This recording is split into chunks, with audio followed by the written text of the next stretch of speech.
The room is dark. You can't see, you can't hear, but you know you're awake. You can feel underneath you cold, hard. You're laying on something. You're not sure where you are. You're not sure what time it is. And you can't quite recall your name. But you can hear the sounds of rustling, light breaths coming from sort of behind you, around you.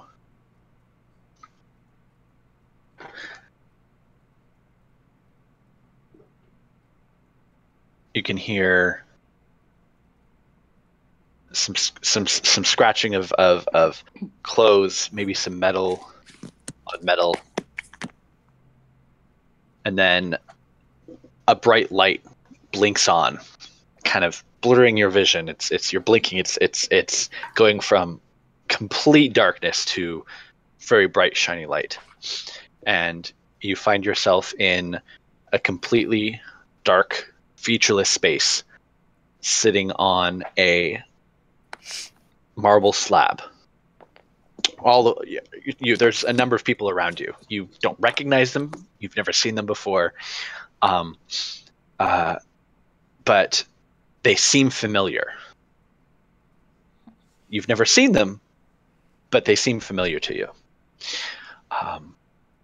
So why don't you all quickly go around and briefly describe what everyone sees when they turn and they look at you, as you're all sort of sitting up on these slabs that are arranged in a circular pattern in this dark, featureless room.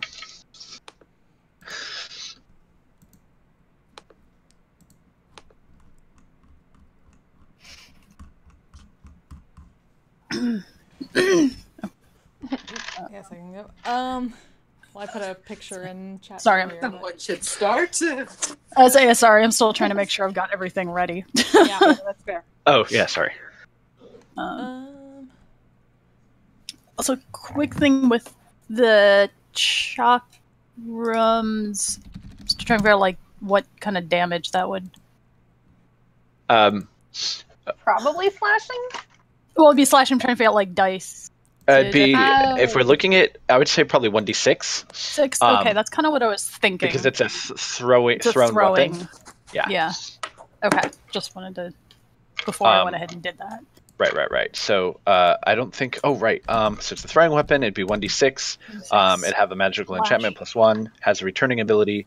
And I would say that it would have an extended range.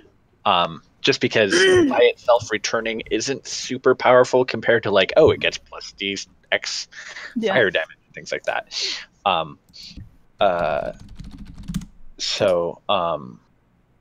would say it also has like double the normal thrown weapon range. So like instead of 30 feet, 6 at plus whatever, it would be double. Okay. I'll look that up. Sure. So like normal. I have a javelin. Okay, so it'd be like, looks like 2060 is so like 40. 120. Yeah. Okay. Cool.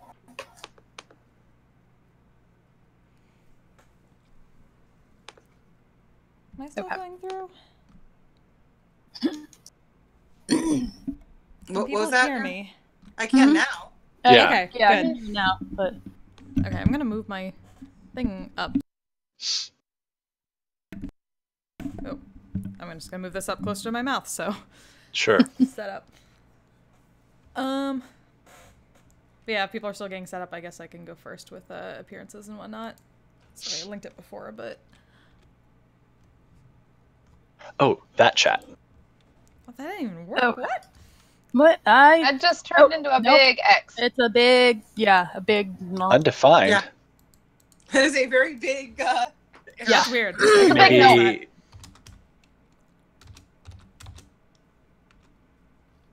Oh, there we go. Ah, there we go. So, There we go. What everyone would see would be what looks to be a human girl about 9 years of age, but she's dressed very, like, stereotypical wizardly. This outfit as shown has, like, a staff that's half of her, like, to her size. But otherwise just looks like an average human 9-year-old. The main features would be that hat, and it has a golden Malorn leaf pin sticking out of it. And is just very upset by all this, and is just kind of like pinching the little pince-nez glasses on her bridge of her forehead, and just like, what is going on here? What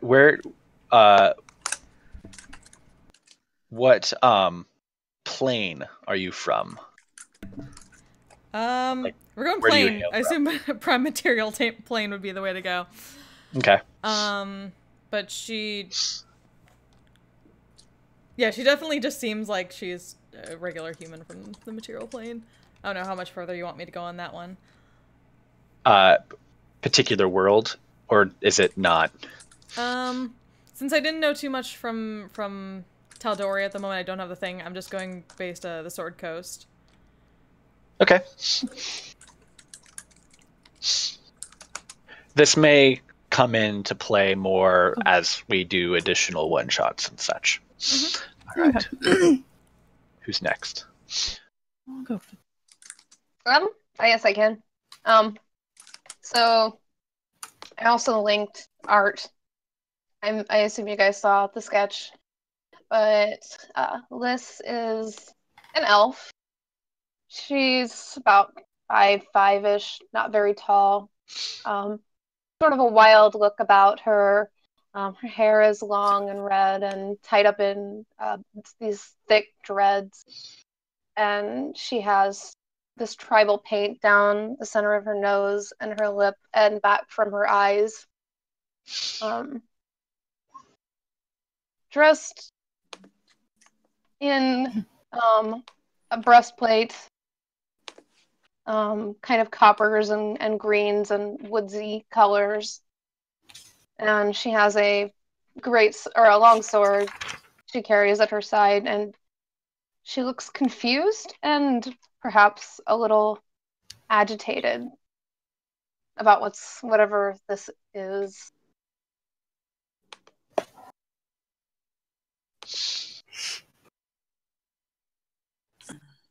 Okay.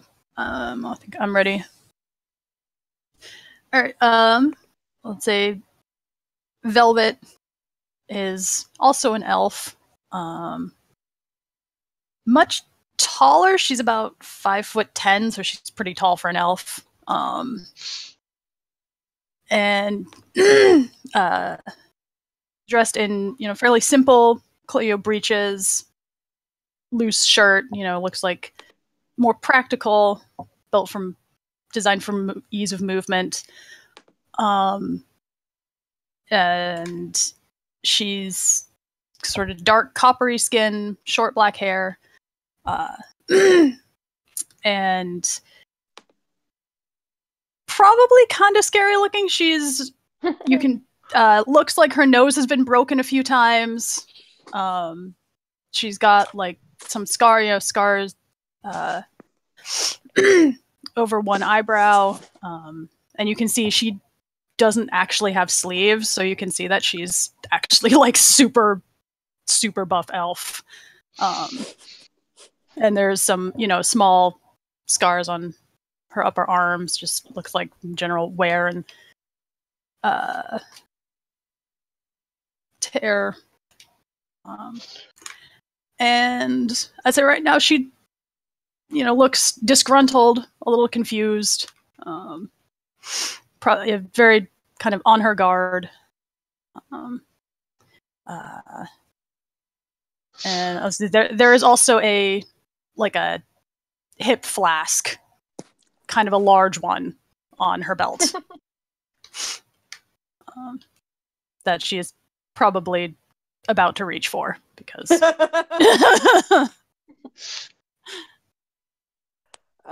So Valna is around 5'6", very skinny, an elf, but extremely pale. Like, think, stereotype goth level pale, with black hair. Like she is a goth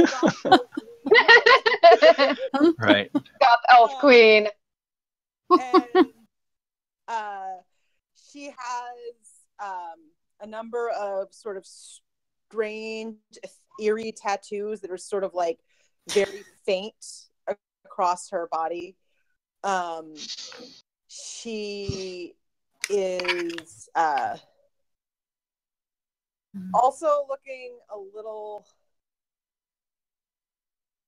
uncertain, but trying not to show it. So she's looking around and giving off this sort of, if you look closely, you can see she's concerned, but she's also just sort of trying to look more confident than maybe she is in this moment. And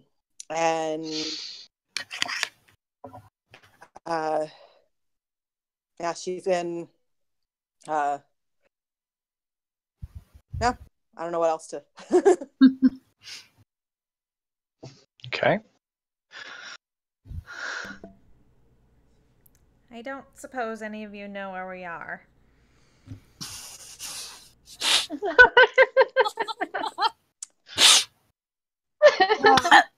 Did you, Rachel? Did you have a character? I have one. I'm just working on something real quick. I'm pulling some art. Okay. Sorry, Oh, I sorry, just you're not choked in on the my... chat, and I totally Yeah. forgot you were still in here. Sorry, Rachel. Yes. Yeah. Oh, I just choked on my ravioli. Can we not kill Maggie? I don't think we have anything currently live up going in Roll20, but we may use it for notes and stuff if you want to pop in. Mm-hmm.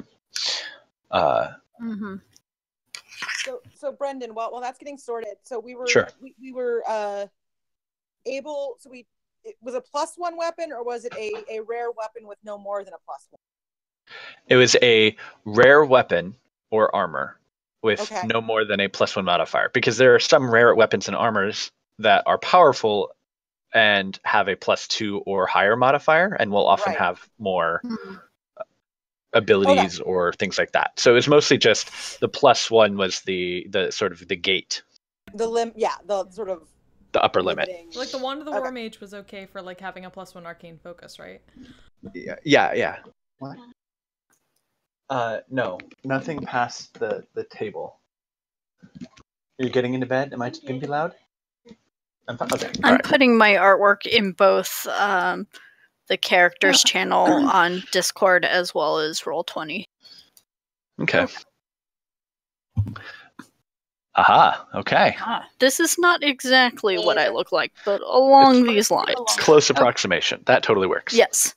Okay. This is a lizard folk. That is what you see. She does not wear any armor. Like, she is literally stark naked, scaly skin. She does have a scimitar. Gesundheit. Gesundheit. Sorry. Bless you. Those are the times when push to talk is wonderful. Oh, my phone is I kind forgot of your not phone. easily- Yeah, We phone's tricky. need to work on getting you a good headset or something. I think I'm perfectly fine with what I have. Okay. Anyway, So no armor, like I said, but just scimitars, one scimitar, and various pouches, full of various things. I'm trying to think if there's anything like that would signify. I think that's mostly it. I'm still kind of formulating my equipment, but that's the basics of it. it's a quick. Yeah, we'll hand wave a lot of it. There we go. As you all sort of are sitting up, looking around, oddly enough, you're not feeling as threatened as you might normally when surrounded by a number of odd-looking people that you've never met before. Because again, there's that strange feeling that you do know these people, you have met them. And at that point, the sort of sourceless white light that had kind of come up between the ring of slabs shifts hues, and it kind of shifts to sort of like a blue tint, and you can see sort of this image kind of flickering to life kind of in the middle of it. And it's odd in that it's you can see that it's a two-dimensional image, but you're all seeing it from like the same perspective, but it's the same 2 dimensions for all of you. And what you see is the back of a woman. She's got a very, very, very fine gown on. She's standing there, long dark hair, and she sort of looks over her shoulder and then kind of turns around, and now you can kind of see her, and she's wearing an incredibly ornate, deep colored. It's kind of hard to tell because all the color is kind of washed over with this blue. This long gown, and she seems to be clutching her side, as if she's wounded. You can see sort of blood seeping out from her fingers, and she's breathing heavily. I don't have a lot of time. The sanctum's been breached. And she kind of looks back over her shoulder, and you can kind of hear sort of a loud thumping sound of something or someone sort of banging against a door. And she turns back to sort of looking at you. We had to recall you all much sooner than anticipated. And at that point, you see her kind of blown forward, like almost like she sort of comes through, and stepping in behind her, and amongst the sound of this explosion, is these heavy footfalls, and this creature sort of steps into view. It's humanoid. It's vaguely human shaped. For those of you who are, I'm assuming you're all vaguely familiar with what a warforged is. Okay. Yep. Okay. Mm-hmm. Whether or not your character recognized it is I would doubt, because I don't think any of you said that you were from Eberron. But that's what you see stepping forward. And it's got a massive two-handed something. It's so large you don't even see what it is, because it's out of view of the frame of this thing. And you see it sort of rear back as it's like hit by some kind of magical spell effect. And at that point, like the image, it starts to sort of break up and disintegrate, and then it sort of winks out.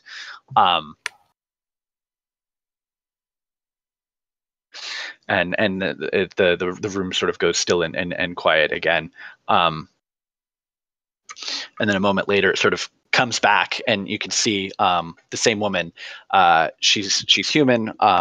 Her hair is in complete disarray. Like she had looked very dressed up, and you can see that some of her gown had been cut and ripped and torn in a number of places. And you know, she's still sort of holding her side, breathing heavily. And she just says, I don't know how long you have, but you need to get out. Head to the university. Find the professor. You'll know what to do. And she kind of turns away and looks over her shoulder. Just, I'm sorry. And you just see the image again fade out, sort of end.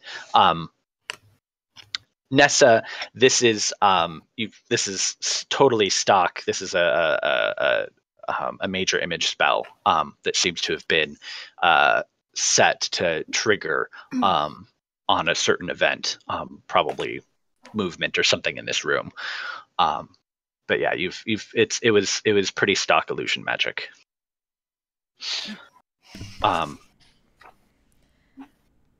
I don't know if any of you else have training in Arcana, but I figured the wizard would know what that Yeah, was. one assumes the wizard knows. Nope. Yeah. Right. Well, I don't know what's going on, but I am was that? quite fine with taking such advice in these circumstances. let's What not- was that? What? I don't know. Let's not stay here. Did anyone recognize that woman? Where is here? I don't know. I don't know. I don't really recognize you, I get up. unfortunately, but I don't recognize. I get up and any start of you looking for a assholes. door. Okay. The moment you sort of sit up and hop off the table and your feet touch the ground, you see sort of lights sort of in an outer ring come up around you just slightly, where you can see like a small table, a number of tables, where you can see stacked and neatly arranged gear. And you all recognize those are your things. That are neatly arranged and kind of stacked and sort of packed and ready to go. And you can see that there's your pack, weapons, whatever it is that you would think. Yeah, like a small pile of books. And then off to the side, sort of separate from these sort of concentric rings of tables and lights and slabs, another light, sort of blue, just kind of like slowly pulsing. Hold on, there we go. Slowly kind of pulsing, off to the side. I know what type of magic that is, maybe.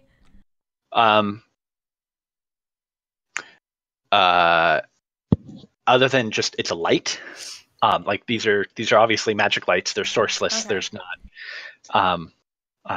But go ahead and make an Arcana check to see if there's anything unique that you can make observations about. And anyone else with training in Arcana, feel free to make a roll as well.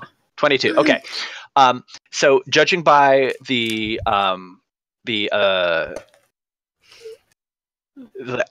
lack of echo of sound and just the sort of penetrating darkness, from what you can tell, you're in an extra dimensional space. Aha! We're in a bag of holding. So that's Go figure. Well, it's a good thing Wow. none of us have any bags of holding, or else we would probably be in the astral plane right now. That sounds Well, at unfortunate. least, I'm Well, still looking for a door. at least whatever's going on, we aren't going to walk into it naked. You're all wearing clothing. yeah.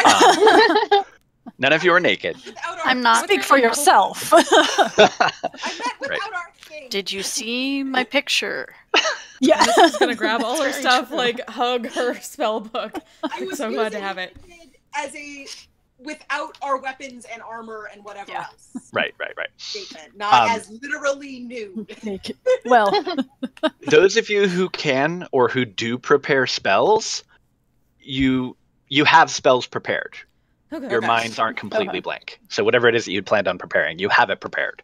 I have the cantrip. Yay, spells! I have I can ritual. only remember my damn name. Yeah. Because high elf, I have one cantrip. I make sure all my gear is situated and Mhm. also start looking for a way out. Yeah. So yeah, Velvet will grab her gear and also join the the search for. Searching for stuff while muttering under her breath in like orcish or something like that. It doesn't sound very happy. Also, she is definitely at this point taken the flask off her hip and is taking it very long. I don't know what that is, but do you want to share that? No. We can worry about libations later. Let's get out of here first. How about that? Let's Getting out of here sounds like a plan. let's not stay. Okay. Agreed. Sure, there'll be plenty of So- time for alcohol later. Hopefully. Oh, it's always I time for cannot with my alcohol. voice. It's a short one. Oh, sweetheart, it's always time for alcohol. Oh, Please don't I tell me, hold out a sweetheart. tankard and, please? Are you willing to share? Pretty sure. All right. She just said no. What? Again, more important things to be You worried don't- about right now. Well, she'll pour a little bit into the tankard. Investigating. Well, Yes. the Is sort there of like size. a door area? Or Yeah, anything sure. that could be a door? So Yeah. the All marble of you slabs guys need the tankard that I found. That's all I'm saying. It's one of my magic items. all of the slabs that you're on are neutral. They're it's like this flat gray stone. There's no markings. There's no carvings. There's nothing. I mean, it's just a completely slate gray slab of stone. The tables themselves seem perfunctory. They're plain wood tables.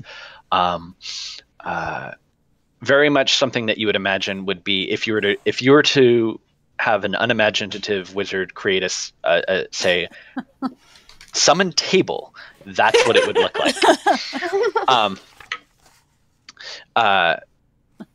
Technically, there's if you have a 5th level monk of the Drunken Master, who's to say that you aren't one?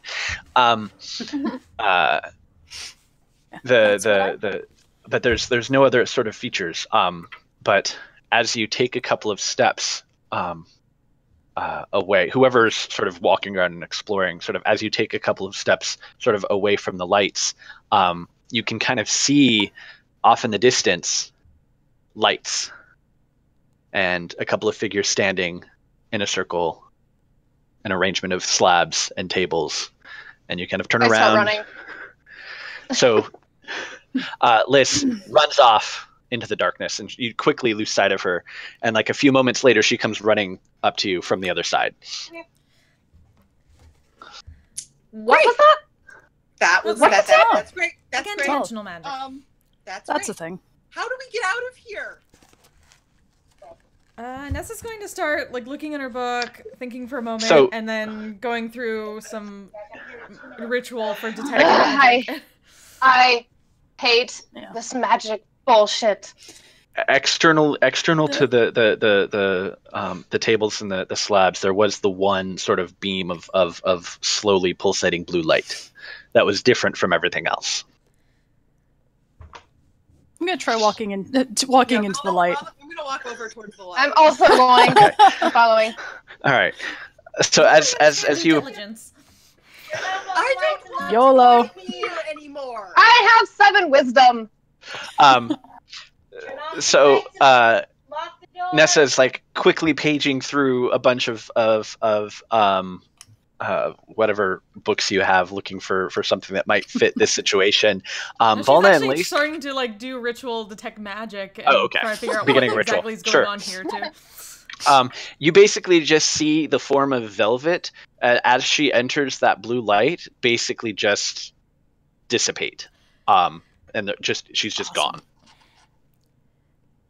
Well, she could Like- be free from here, or she could be disintegrated into a gazillion pieces. I'm jumping in after. You've seen a disintegrate spell. It was definitely not a disintegrate spell. All right, that's at least a good start. If it's not disintegration, then it might be teleportation. Let's go. Yeah, Willow's gonna hop in and see if it gets Sure. her out of here. Okay. Because really, Okay. if they're trapped in an endless circle of weirdness, they might, what's the worst that could Yeah. happen? Sure. How much worse can it get? Okay. All right. So, those of you who've stepped into the light, you feel this sort of sickening drop in your stomach, and then it's you find yourself standing in a parlor of some kind. There's a candle on the table next to the where you're standing. It's a small, very very typical sort of little candle holder, candle on it, but it's got this blue flame, and the candles burn down very very very low. And the parlor seems to be not too particularly large. It's maybe a sitting room, maybe an office. There's a large desk to one side. Looks like there's books that line the walls, and then a single door sort of opposite where you came in. And then Velvet, sort of as you're kind of standing there taking stock, you're kind of bumped forward a little bit as the forms of Volna and Lise kind of like materialize behind you and kind of push you forward out of the space.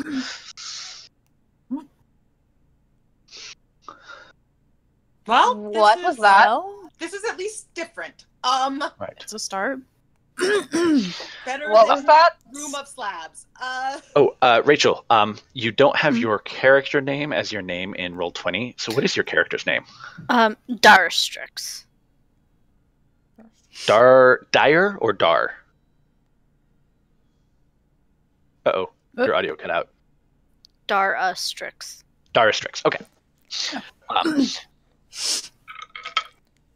Is there anything that either of you are going to do in the dark room before? Are there any? There's no windows or anything.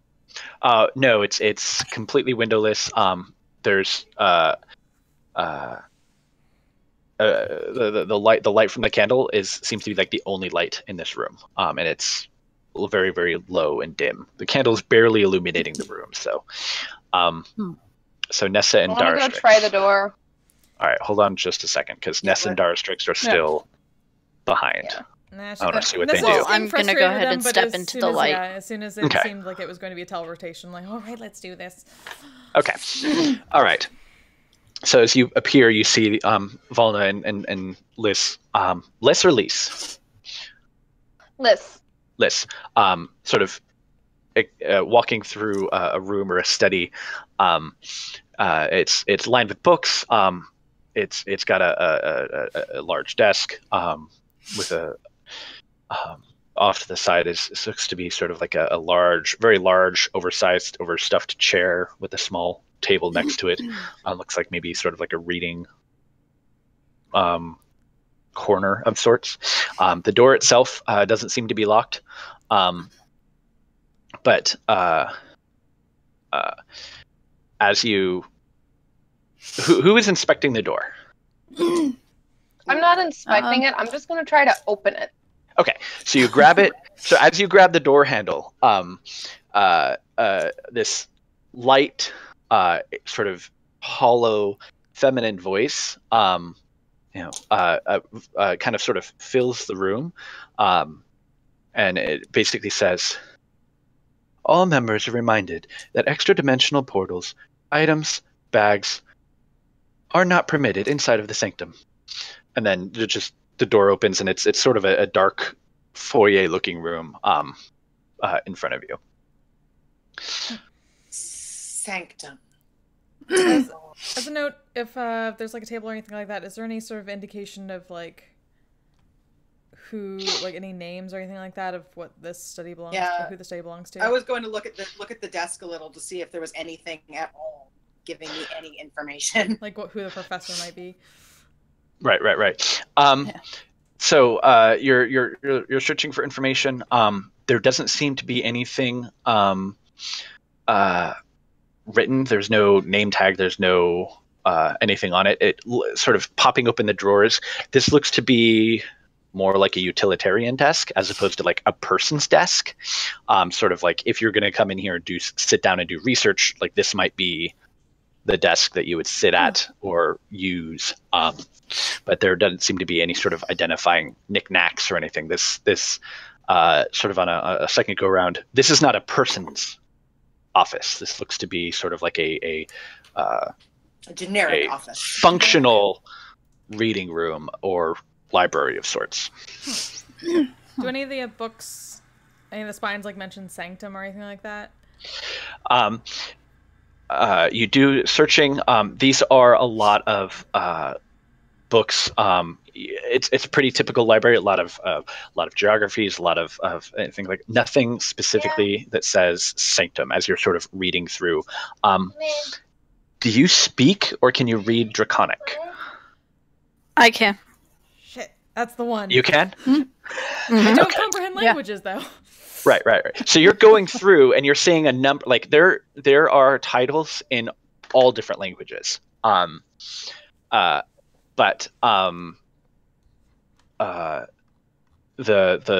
thing is that Draconic being sort of the language of the arcane, you're familiar with it.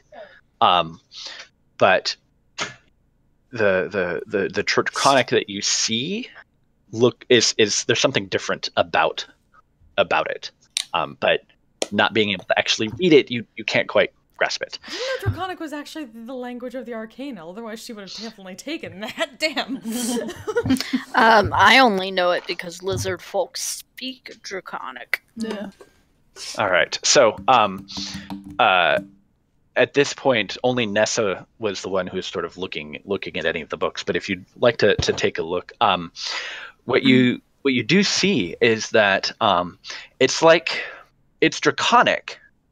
So one thing that you observe, the books written in Common, the books written in Elven, they're using Elven characters, they're using Elven runes. There's even a few books in Orcish. A lot of history and specifically herbalism are all written in Orcish. Treaties on the Fae, on the wilds and stuff are all in Orcish. In Orcish, really? In Orcish, yes. But what you're seeing about the Draconic books is that it's using the same characters, but it's shifted somewhat. It's like, let's say you know French and you're looking at Spanish.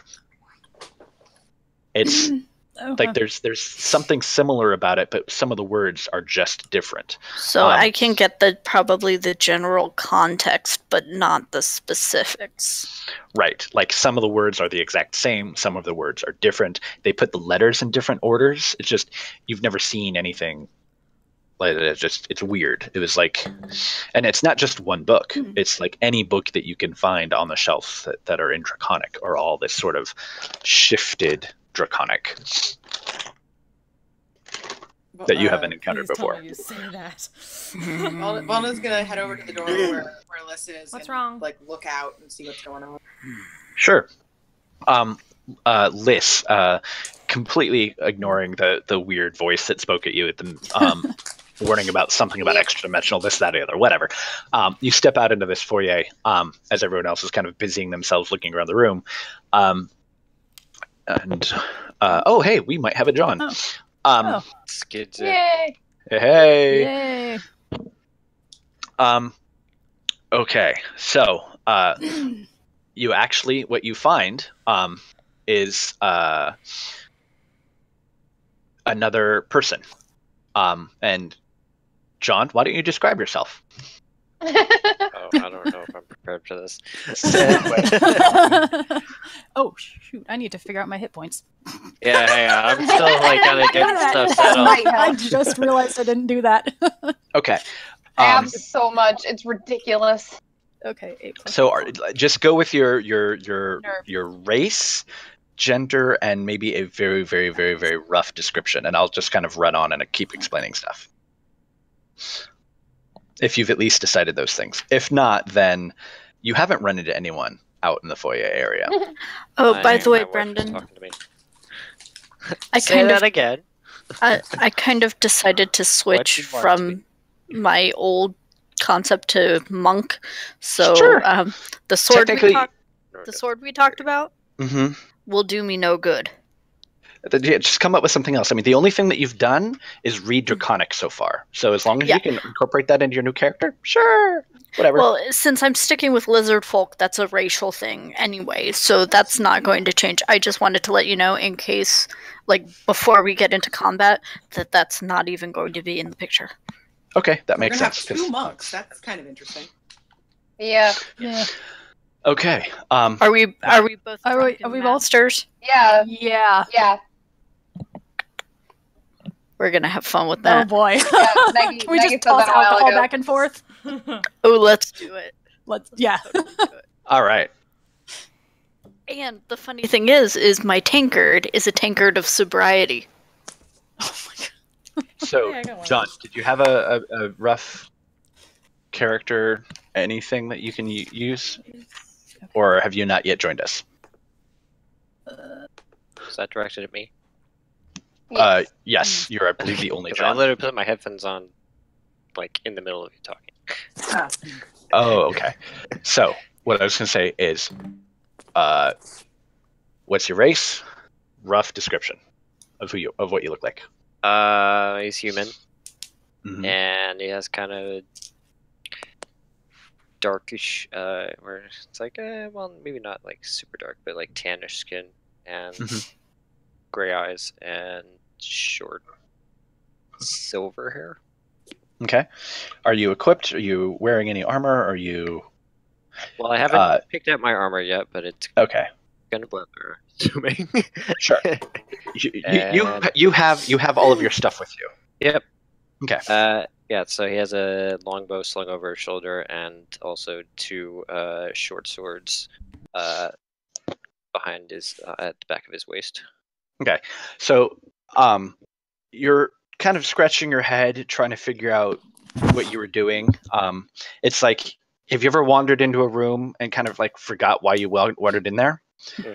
That's the feeling that you have, except you don't remember where you were before, and you have no idea where you are now. And sort of this, as you're kind of like looking around confused, this door opens to your side, and a short, dreadlocked, swole elf woman just like steps through, kind of taking stock of you. And you can see in the room behind her, that's kind of like lit by this weird blue glow. There's a number of figures and stuff moving around. But you immediately have the impression of deja vu. Like, you know this person, but you're trying to remember. You can't remember where you know them from.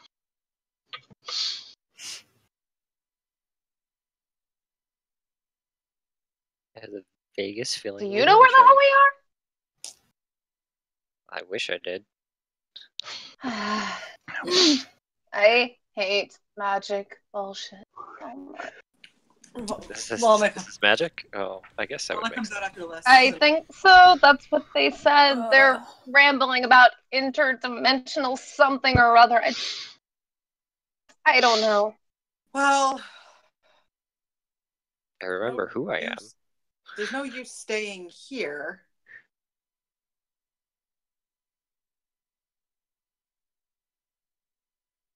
I'll agree with that. The fact that you know, Nessa and Darastrix are presumably still looking at the books. It's just like, Yep. Sure. Just like book, especially ones that she can't Okay. read right now, like in I'm languages she can't Just read. shoveling books into her arms. So, Okay. like the Draconic and any other ones that she can't Right, read right. yet. She can do it later. Go ahead, way out. Nessa. Go ahead and make an investigation check to see. Like, this will sort of determine which books you grab. While she does that, I'm trying to figure out if any particular direction looks more promising than another. So this room is very tall. You can see there's sort of dim, sourceless light, similar to what you were in before. Kind of highlighting just a few small corners that kind of provide some dim illumination. The room seems sort of vaguely circular, and the door you came in from was on one wall, and the only sort of other feature is a staircase that sort of rises up and kind of just goes up the outer edge. And other than that, it's just sort of plain wood paneling, simple wood floors. Again, well, I mean, you didn't make this observation, but it's very boring. This was obviously not carved by any person who has any sort of aesthetic sense or appreciation for wood or nature.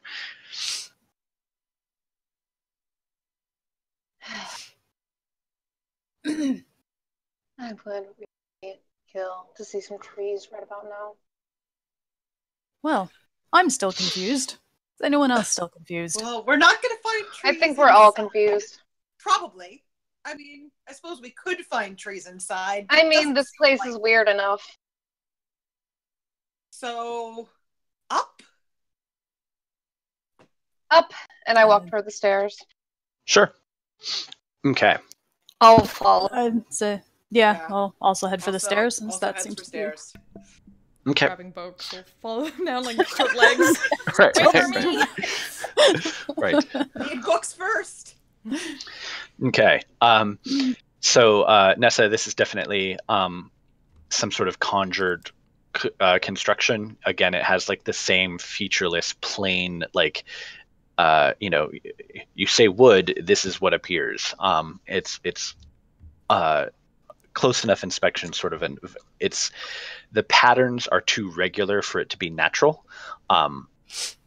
It's just sort of as you're going up the steps, and as you go up, you notice that the sort of circular stairs are getting sort of tighter and tighter and tighter, and you still have this sourceless dim light that's just kind of illuminating most what you can see, and eventually it gets to just a small wooden hatch in the ceiling.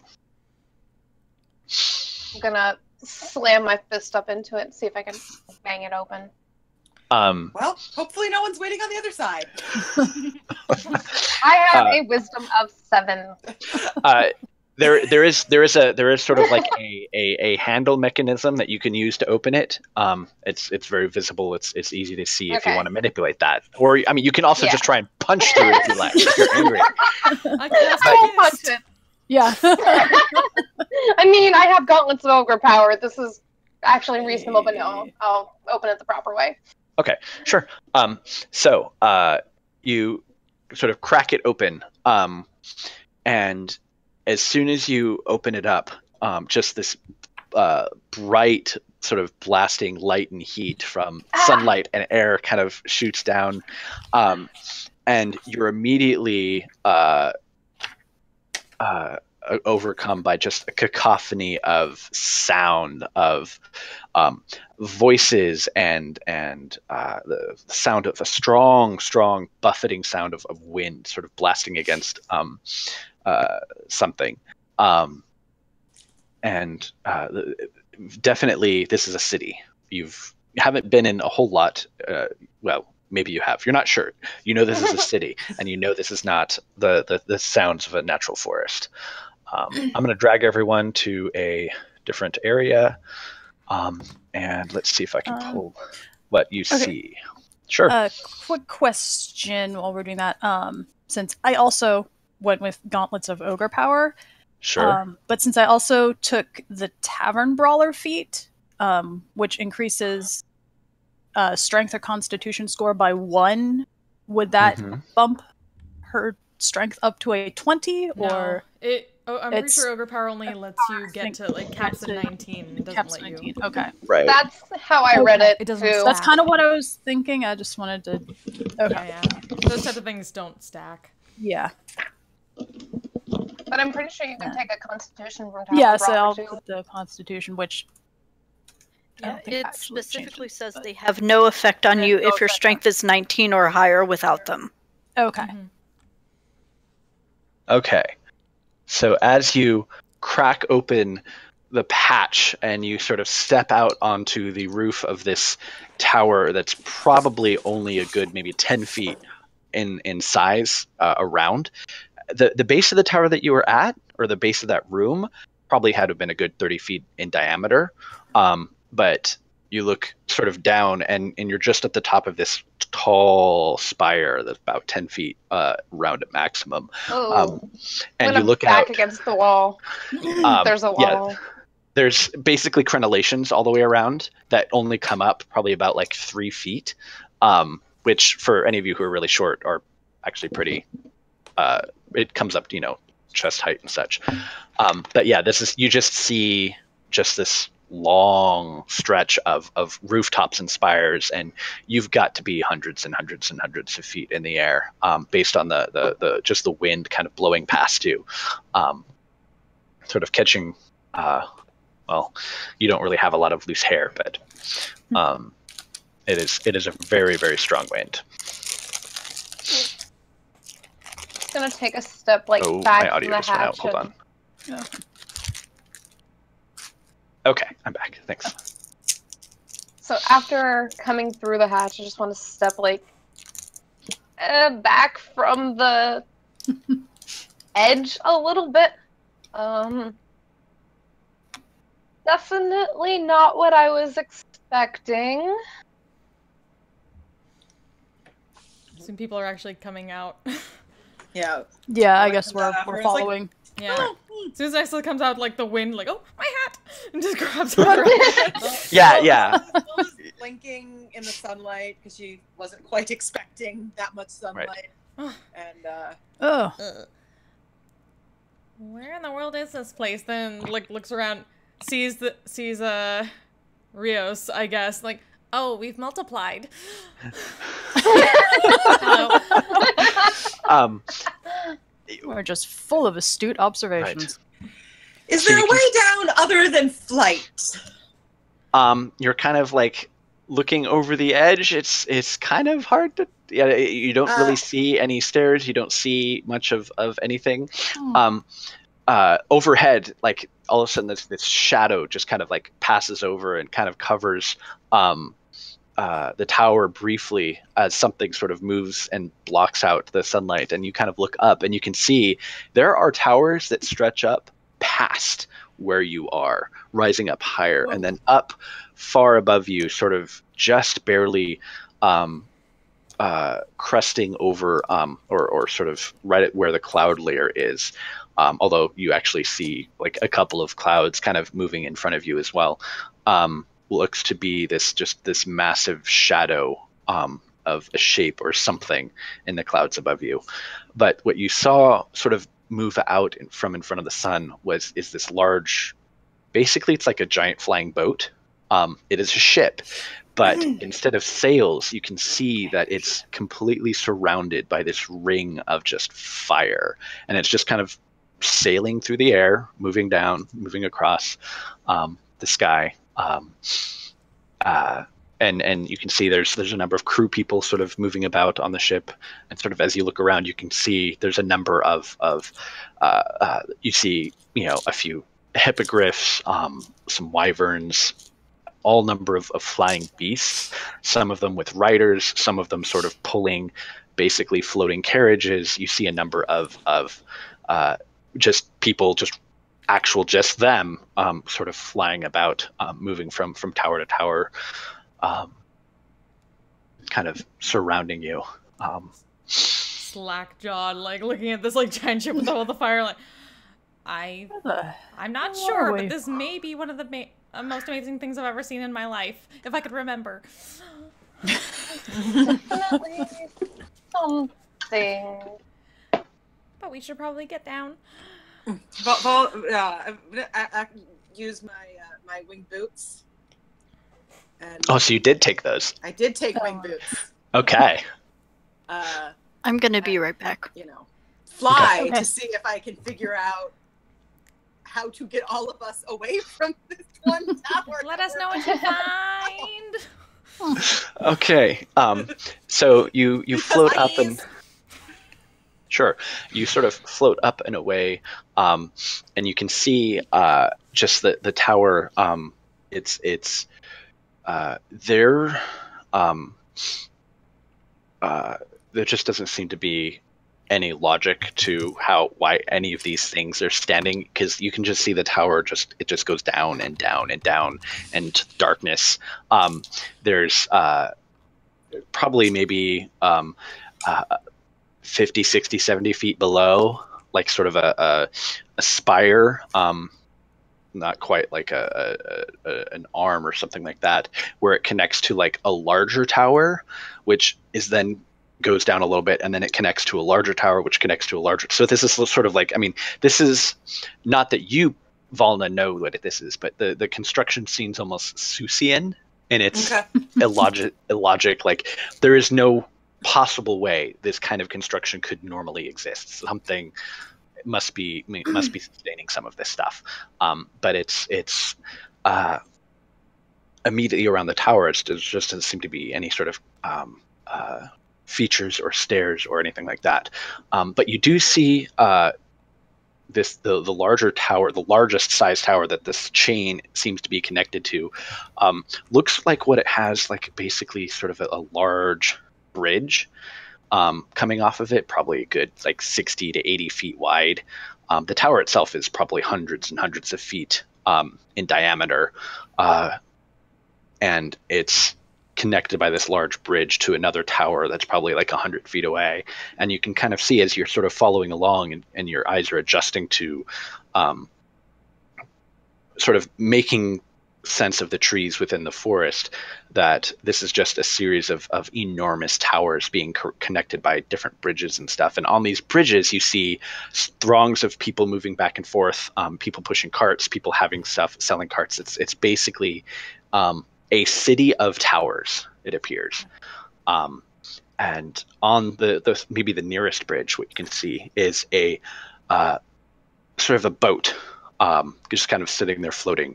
And there's kind of someone who's standing there, looking incredibly bored, standing next to the floating boat. Vaguely, you can't hear from this distance, but he seems to sort of be trying to attract the attention of any passersby. And he looks to be dressed in some kind of livery. Not that you recognize it, but it's a uniform of some kind. Okay. So presumably, well, it seems like maybe he could pick us up and get us to a bridge. I mean, because we don't know where we're going. We just need to get somewhere that isn't this tower. So, and there's no other clear connection between the tower we're on in any way to get there, short of getting like a boat or something. Unless y'all want to start climbing, you might need to provision this guy's. Okay, so I'm gonna fly over there and presumably, since assuming no one else has a method of flight, and see if I can get this guy to see if I can get this guy to come and pick us up and find out how much it's going to be. And okay. So you sort of slowly descend, landing near him, and he looks bored, and he kind of sees you sort of alight on the bridge, doesn't take too much notice of you, but sort of sees you watching him, and he kind of perks up a little bit and walks over to you, and he's like, you don't look as needed, but do you need a ride? Oh, Yeah. I don't necessarily, but my friends do. Oh, okay. Well, it's 5 silver a head for anywhere within the district, or 2 gold if you need to go to a different district. For the record, 10 if you need to go to the lower. Yes. My character is shuffling a deck of cards. Okay. Okay, so Sure. well, we probably just can stay in the I'm just like, I guess stay in the district. I don't know where I'm going. But see, we're looking for. She said to go to some kind of, was it a school or something? Find a professor. Well, find the professor, but yeah, I wasn't sure whether she said to go a certain place or not to find him. The university. The university. The university. Okay, yeah. okay. Well, we're looking for the university. Oh, well, there's only one in the city, Moorgrave. I can take you there. All right. Well. But he kind of looks around. You said you had friends? Yes, they're on. I sort of gesture over towards the spire I came from. I'm like, oh, right, of course. Yes. That's why you're hiring me. I see. Okay. So he sort of packs up and sort of rolls up this little sort of folding set of stairs or something like that, and he kind of stows it onto the boat thing. I mean, it's basically like a gondola, only it's flying. Okay. And you see him sort of climb up on it and stand, and he basically grabs a hold of what looks to be like a giant rudder. On the end of it, you see sort of this gem kind of like flare a little bit, and as the ship, I'm assuming you stepped on with him. Yeah, I step on the ship. I Sure. might as well not waste my flying time. Right. And it sort of slowly moves away from the edge of the bridge there, not moving much faster than a gondola might in the water. You know that you've been in boats moving in water. You just don't remember when or where, but you do remember being in a boat at some point. And this is moving about as fast as a boat would. You're not sure how or where you know that. It's sort of like it comes, like you know it, but you're not sure how or where. There's no memories associated with the knowledge. So it takes a moment as the boat sort of moves up and kind of crests and kind of comes up to the edge of the tower, and he looks over the side and sees sort of like the rest of you sort of collected on the top of the tower. It's like, okay, to the university. That'd be and he sort of counts. There's 5. So 12 gold. 2, 12 gold? 4, 6, 8, 10. Yeah, 12 gold. All right. I have to look at my money. Yeah, I actually didn't roll money at the beginning. I so say I did not roll money I either. did roll Yeah, money, roll but I money, don't but- remember how much. I'm pretty sure it should be okay. Right. Yeah. I mean, no, we have plenty. I just need to. you sort of like you reach in. Some of you instinctively like reach for your money pouch, and like I don't know why I'm reaching there for my money pouch, but I'm reaching there for my money pouch, and there's my money pouch, and there's money in it. Oh, good. We're not poor. Right. Well, that's a relief. I pay my 2 gold. I pay my 2 gold. Yeah. Yep. I stare at my pouch because money is weird, and why aren't we trading with something more sensible? Just pay the And nice just man. hold it. I just hold the pouch out to Valna. Take 2 gold out and hand it to As you dip your fingers in, you could swear you felt like something fuzzy or furry, but you're not sure what it was. Okay. Well, let's still take out 2 gold and then just sort of go, well, that was interesting. And hand it to I probably would have something fuzzy in there.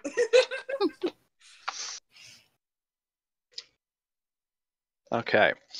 So he collects the coins without much question. Puts them in a small little lockbox, sort of up at where he's sitting, and he shoves off of as much as you shove off in a levitating skyboat. All right. At this point, it's kind of hard to tell because it's super bright. But as you make your way slowly floating through the city, you can see off to the west, the sky is growing darker. Must have been late afternoon, and so now it's sort of getting to early evening. It's hard to tell because you're so high in the air, but maybe it's getting chilly. And as the sky is sort of darkening, you kind of see far off into the distance, sort of eventually sort of stars and stuff kind of peeking through what cloud cover there is. You don't recognize the stars. Those of you who have spent time outside or have traveled by them, you don't recognize the constellations. But one thing that you definitely see differently is that there's a lot of moons in the sky. You can't. There's at least 2, 3 And then sort of as clouds move and stuff, they're different sizes, shapes. So a few of them are even different hues and shades. But you see at least 6 or 7 moons of different scattered throughout the sky. This is not some place that you're familiar with. I'm just gaping at that. Curiouser. Eventually, That's weird. yes. You've been really quiet so far. What? I heard your voice, John, and you've been super quiet. So I was like, "Oh, is there something you wanted to jump in with?" No, I was just reacting. Okay, Oh, sure. Hmm. Okay. that's weird. All Yeah, right. while we're going through, Nessa might ask this guy, like, what is this place? Could you give us some more information about where we are?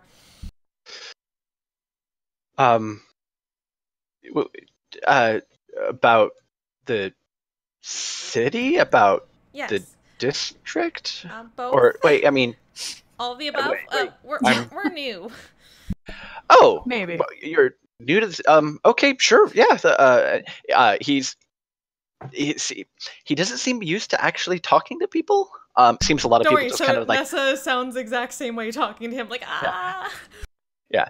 A lot of people seem to like, it's one of those situations where they'll get in, they ride to where they're going, they really don't talk to the person who's driving much. So he's kind of unused to it. This is Sharn. You've probably familiar heard of it. It's the city of towers. It's the jewel of Breland. I imagine you probably haven't seen anything like it. He kind of looks at you and like realizes that you're a small child, and kind of wait a minute. Looks around at the rest of you and you're all not from around here, are you? You think? You I noticed assume that, so. huh? No. Hence my inquiry. Yes. Well, this is the city of Sharn. You can see there's this we're headed right now. Is to let me look it up. So we're currently headed to we're in the upper part of the city. This is where the powerful and the rich, the wealthy live. The university itself is in Memphis Plateau. It's where you'll find all kinds of museums and the arts. The prestigious Morgrave University. You'll find really anything and anyone can be found here in Sharn. I mean, I sort of at all roads lead to Sharn. I mean, as they say. Who would you say is the most well-known person attributed to the university? The most well-known. I don't know.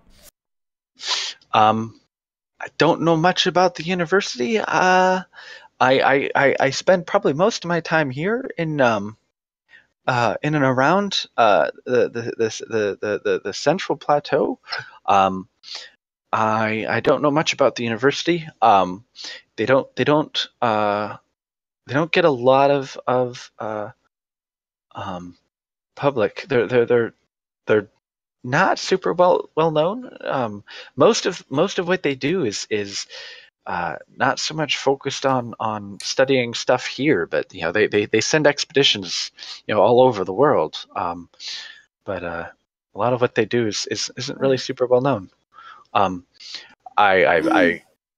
You might maybe this entire time she's like taking out a notebook and just starts scribbling notes furiously. I'll listen to the side, just listening and not saying potentially anything. every like named thing, like main named thing, she would ask for like the spelling of certain things. Mm-hmm. Yeah. I'm like hurriedly trying to find the wiki where I had like all this information at one point. Let's see. PB. I have a couple of the source books on my Google Drive. I think they're 4th ed though. Oh no, I'm specifically talking about like notes that I had on an old wiki somewhere before, because I had like summaries of stuff. It's like now I'm getting all of these character ideas. I wish you would have told me we were in Eberron, because there's one thing I've been wanting to play in Eberron for the longest time. Well, it's better that you're not from here. Yeah, we're all not from this area.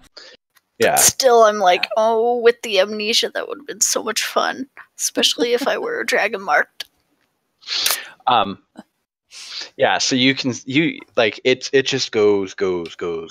I mean, it's like Fifth Element, basically. It just Okay. you see rows of carts and stuff going up and down. Oh darn it. PB Works. Oh, hold on. I might have been using the wrong email. Sorry.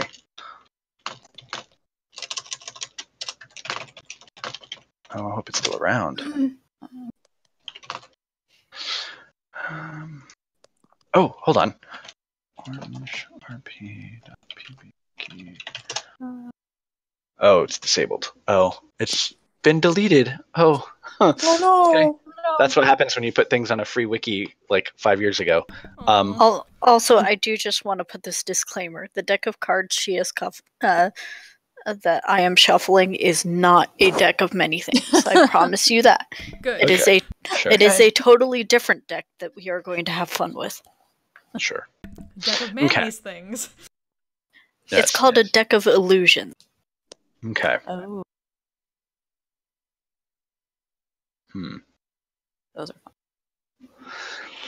Okay. All right. I remember how to. So he's sort of describing sort of some local customs, local events, and he's not really from, doesn't spend a whole lot of time on that particular area of the city, so he's not super familiar with it.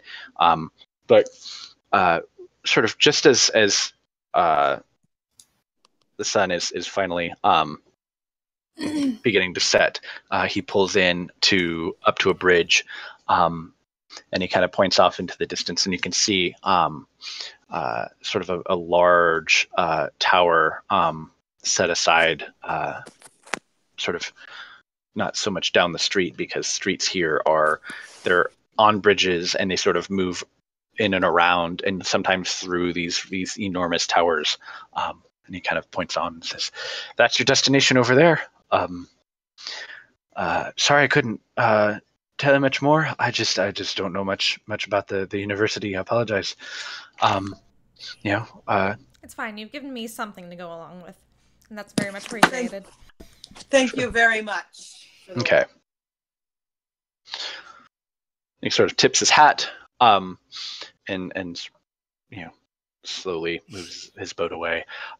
You can see it's lights are beginning to come on throughout the city, as the sort of you can actually see, because you're so high up, just like the shadow kind of slowly moving across the city as the sun is setting completely. And people are the area sort of in front of the university. You can see this street seems to be lined with a lot of taverns. They're all sort of open air, with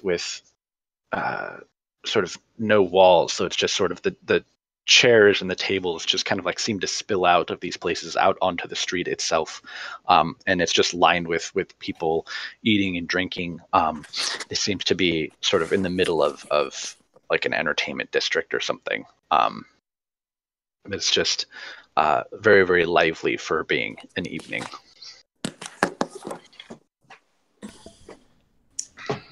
It's surprisingly noisy for a area with a university in it.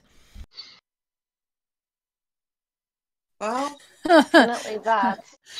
Uh, students. I think that depends on the university. I agree. Well, I certainly don't remember one being so raucous. Do you remember much? No, but Because I point of the don't. thing.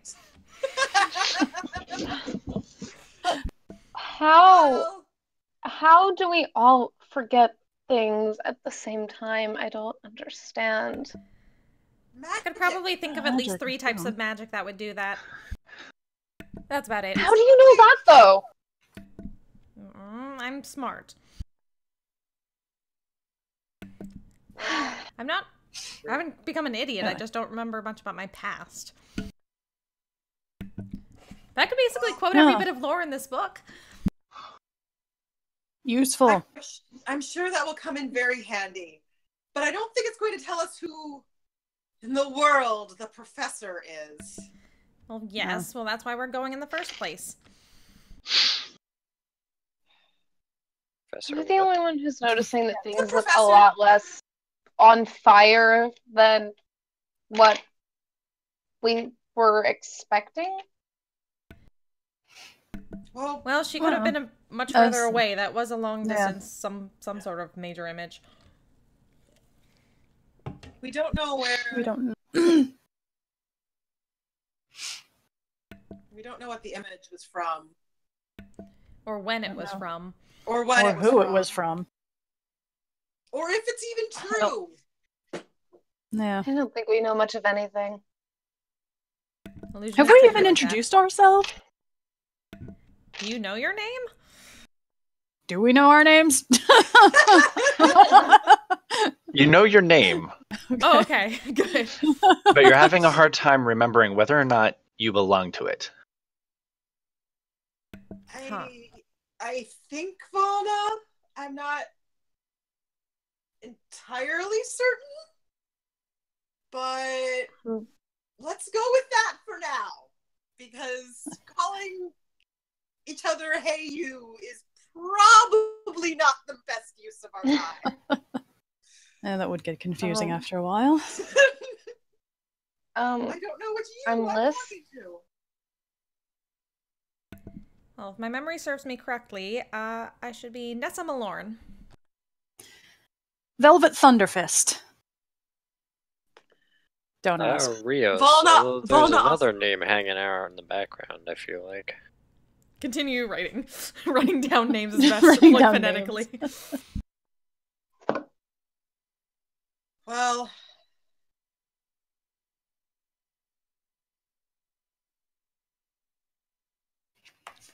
now that we have names, whether they're ours or not, I don't know.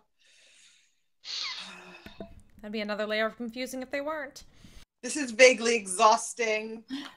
So I'm just going to pretend that's my name, and maybe I'm right. And let's see if we can figure out who this professor is.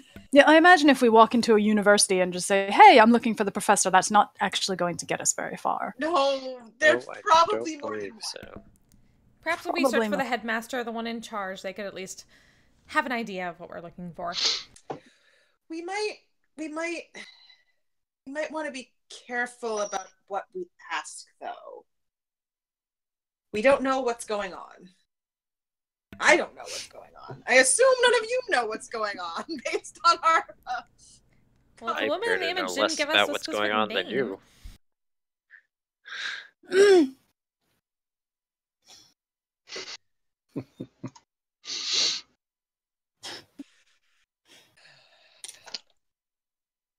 We're not going to get anywhere unless we're at least somewhat honest with people of high intelligence. They know more than we do in this case. I'm not suggesting lying. I'm just suggesting Omitting the truth. being careful before we say everything. Considering everything is not very much, I do not think we have much to worry about. I'm starting I to mean, fidget we in did place a little bit. appear randomly in an interdimensional space and then pop out of a spire. And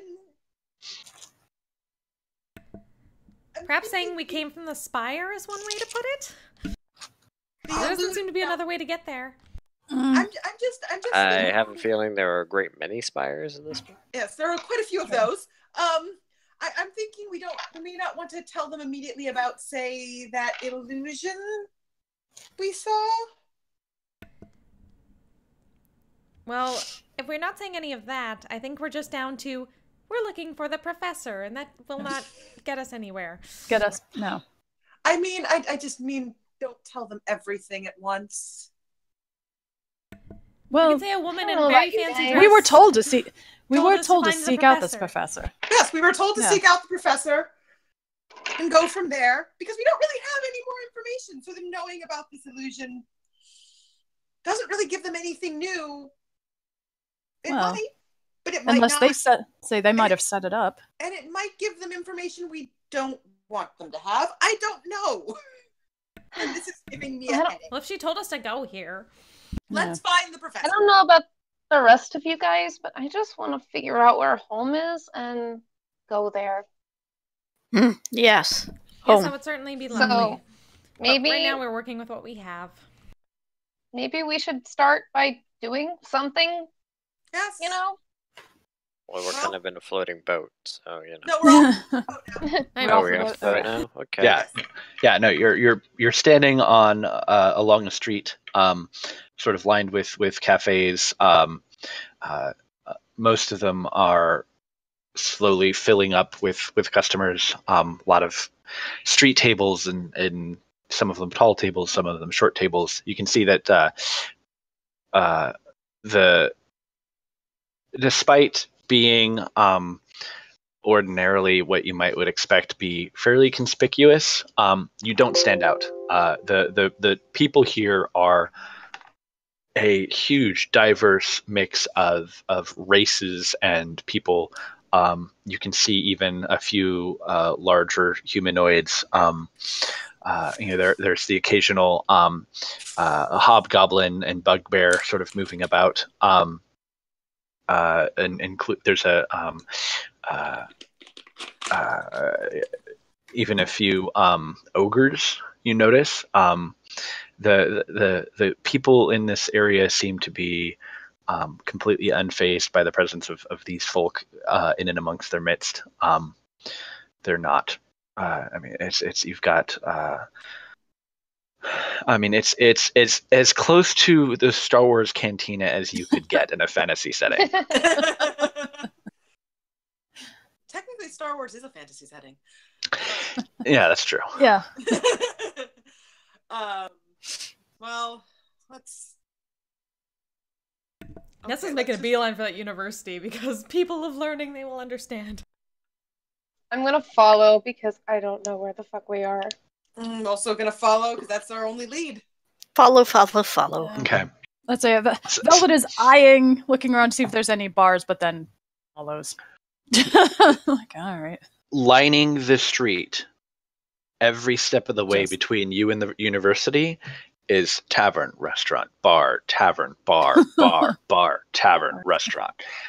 So it's one Like of basically those a college college town. It's the Ohio It's a State college town. University. It's a college. I'm gonna just make a quick stop Sure. and buy some booze. Okay. Yeah, I think I'll join. Sure. The So monks the- are getting the- alcohol. Preferably to go. So the- Going the- along, eventually she'll Right, just right. turn like, where did everybody go? Yeah. So the small. I don't know if your character is actually a 9-year-old human or not. But the small human child is very determinedly walking down the street and The question is how much of what we know of our background do we know? Like, do we know our own ages? you would know if you're Yeah. I mean, 9-year-old you would know if you're a Actually- child. Okay. But I don't know, so it's hard for me to sort of gauge. But if you are not actually a child, you just sort of somehow seem like one. Then, well, you would know. You would have. It's that is unusual. Like, would you have without the memories and experiences? Would you be childlike? Because you're not childlike. You still have your same personality. You just don't have details. But but there's actually, you can see, they're not exactly like walking around with trays saying shots, jello shots. That's not that, but you have two people stepping up, looking to spend coin, and more or less someone just kind of sort of materializes, and you can see it's a human dressed in very, very fine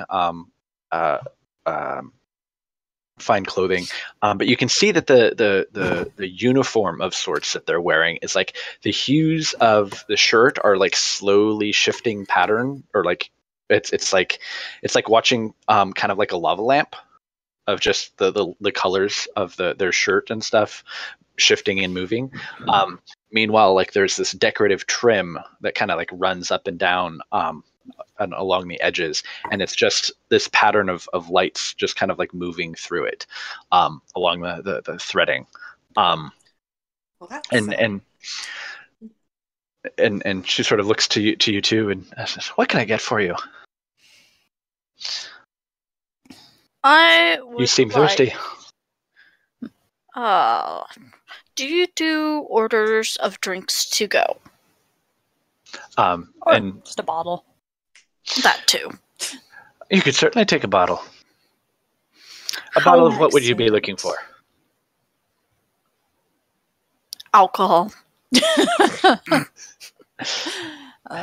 She grins and she says, "I'll be right back." And you can see her sort of turn and move back towards the center bar. Enjoy your Very, moonshine. Preferably something strong. right. Enjoy your moonshine. Yeah, just and you can see as she moves through, she's moving through the crowd with a sort of unusual grace that you don't normally see in human.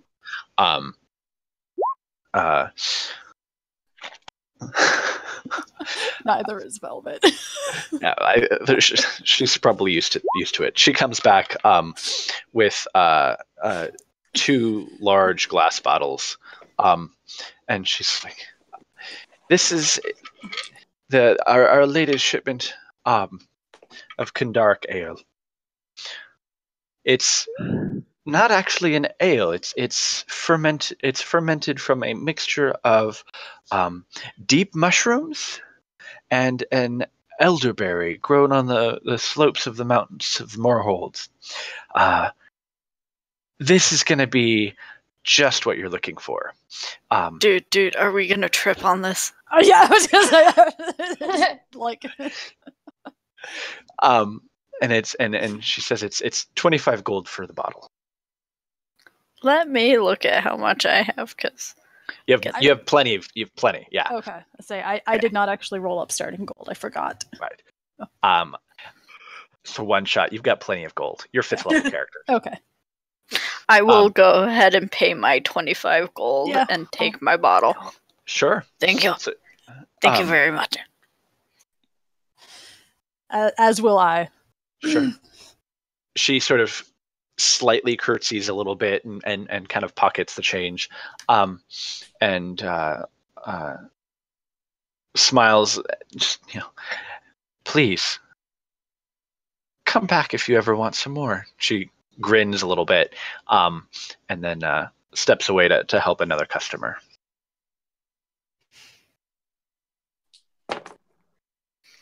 Wow. And you guys kind of turn back, and you can see probably a good 100, 200 feet away is Nessa with Valna and Liz, and they're kind of like Big stopped. hat. Just And you up in the you distance. see two elves, and then like this pointy hat between them, and that's kind of all you can make out from the crowd. And they're kind of stopped, and they're kind of looking around. The guy, the Rios, it seems to be standing with them a little off to the side. I skitter out like quickly.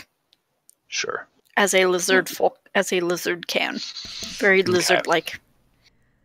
Velvet just kind of Oh, that reminds saunters. me, John. Just in case you did not see in Discord, I am a giant lizard. Oh. Just figured worth to know. Lizard. Yeah. Right. Not.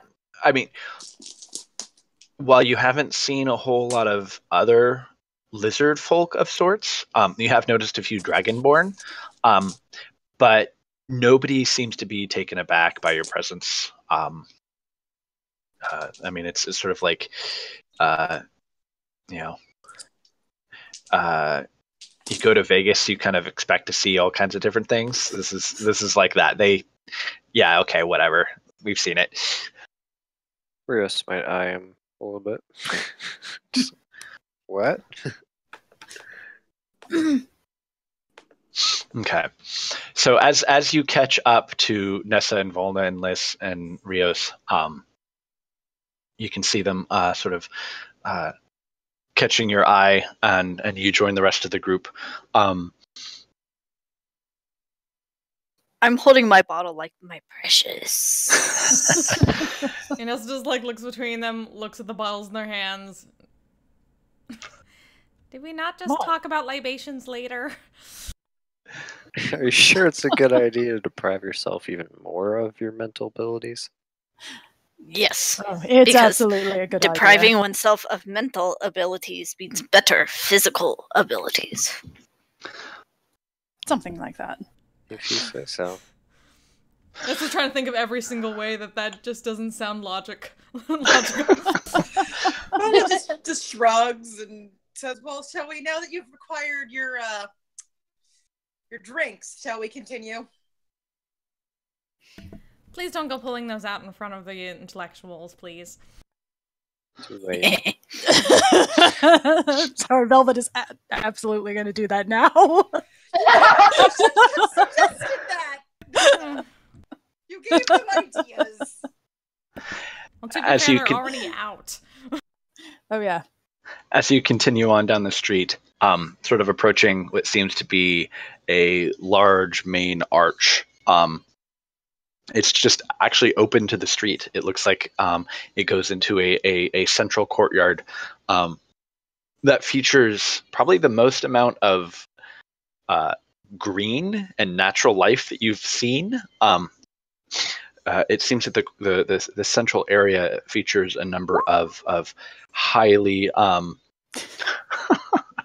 highly groomed trees and bushes, all very orderly cut and neatly trimmed, and lawns in sort of a main square courtyard, probably maybe 100 feet across or so, square.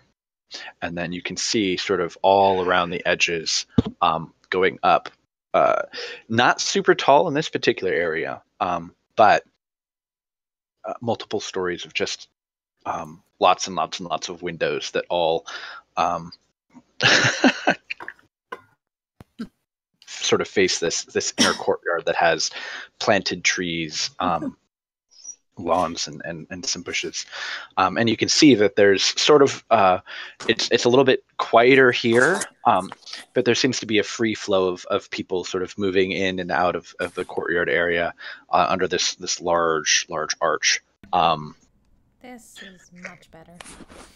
But it's quieter, calmer, and you can see there's a number of people, not necessarily young people, but just all manner of folk. But there's a lot of them that are sitting in small groups. There's a number of people that are reading, a couple of them that are studying. You can see a couple of people seem to be sparring, sort of dueling with what look to be wands. But it's definitely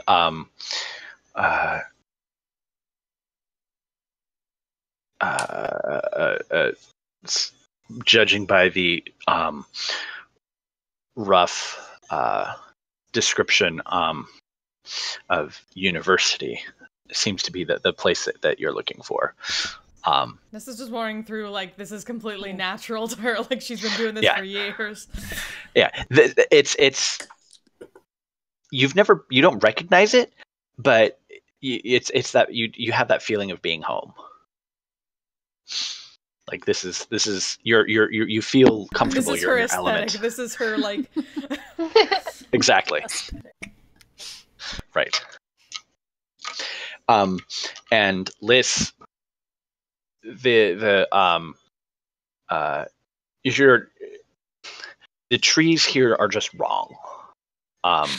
Everything here is controlled, and it's shaped, and it's not like it's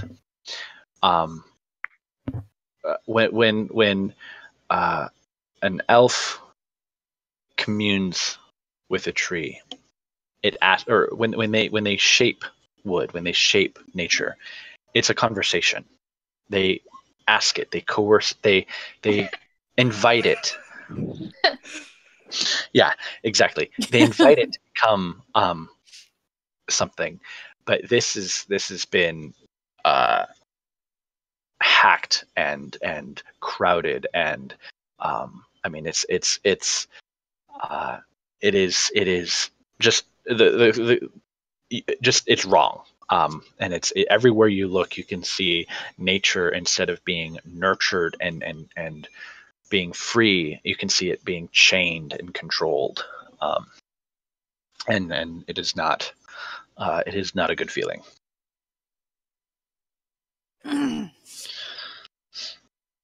But Nessa, this is like, oh, this is perfect. As we Feels walk very by, familiar. I take a moment to pause and just lay a hand on one of the trees and just shake my head. Velvet's just like, And oh just god, continue I'm on. surrounded by nerds. So many nerds. So many nerds. I restart that. Speaking of which, might go up to one of the people like reading, like, "Excuse me, student. Could you possibly point me to the headmaster's office?" One of them sort of looks up from their conversation, their book. The headmaster. Professor. The head professor? Are you? Do you mean the dean? Yes. Okay. Suppose that's the same name. Well, that's fun. The one in charge. Oh, yeah, sure. Well, the dean's office is right off the main corridor.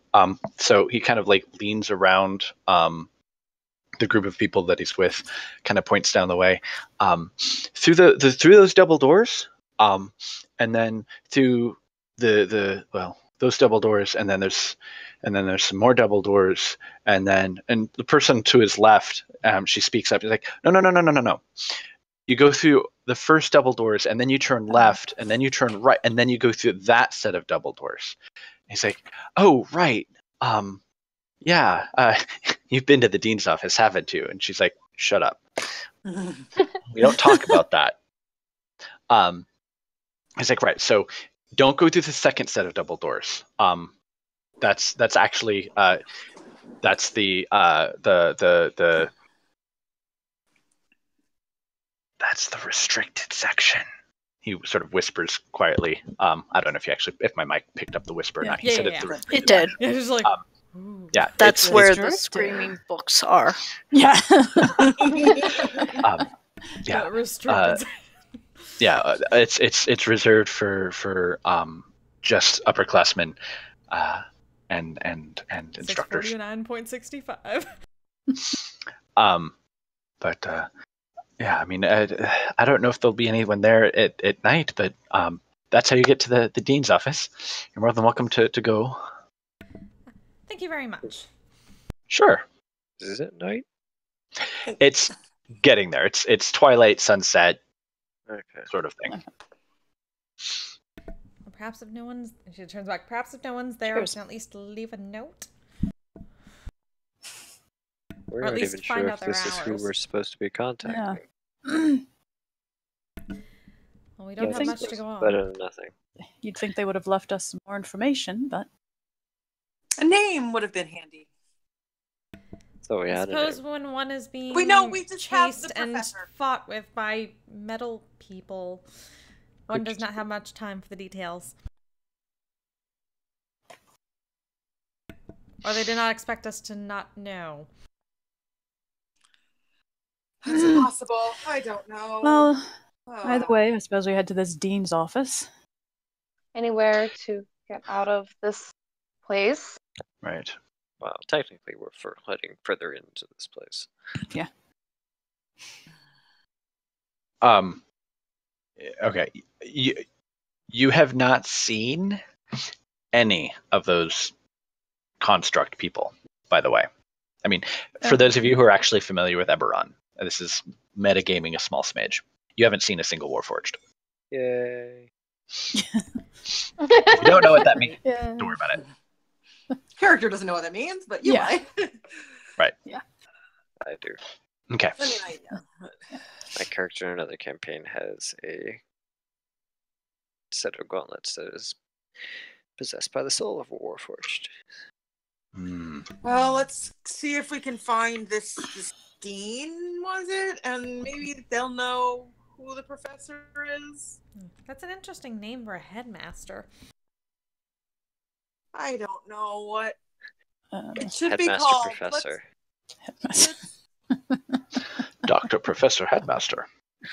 Maybe dean is a title. I don't know. Let's just go find this person. Yeah.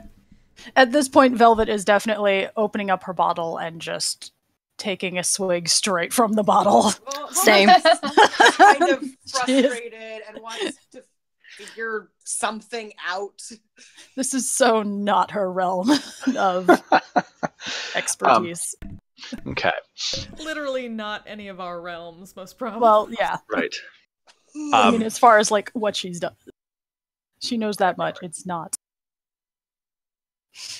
So the taste of this concoction, Yeah.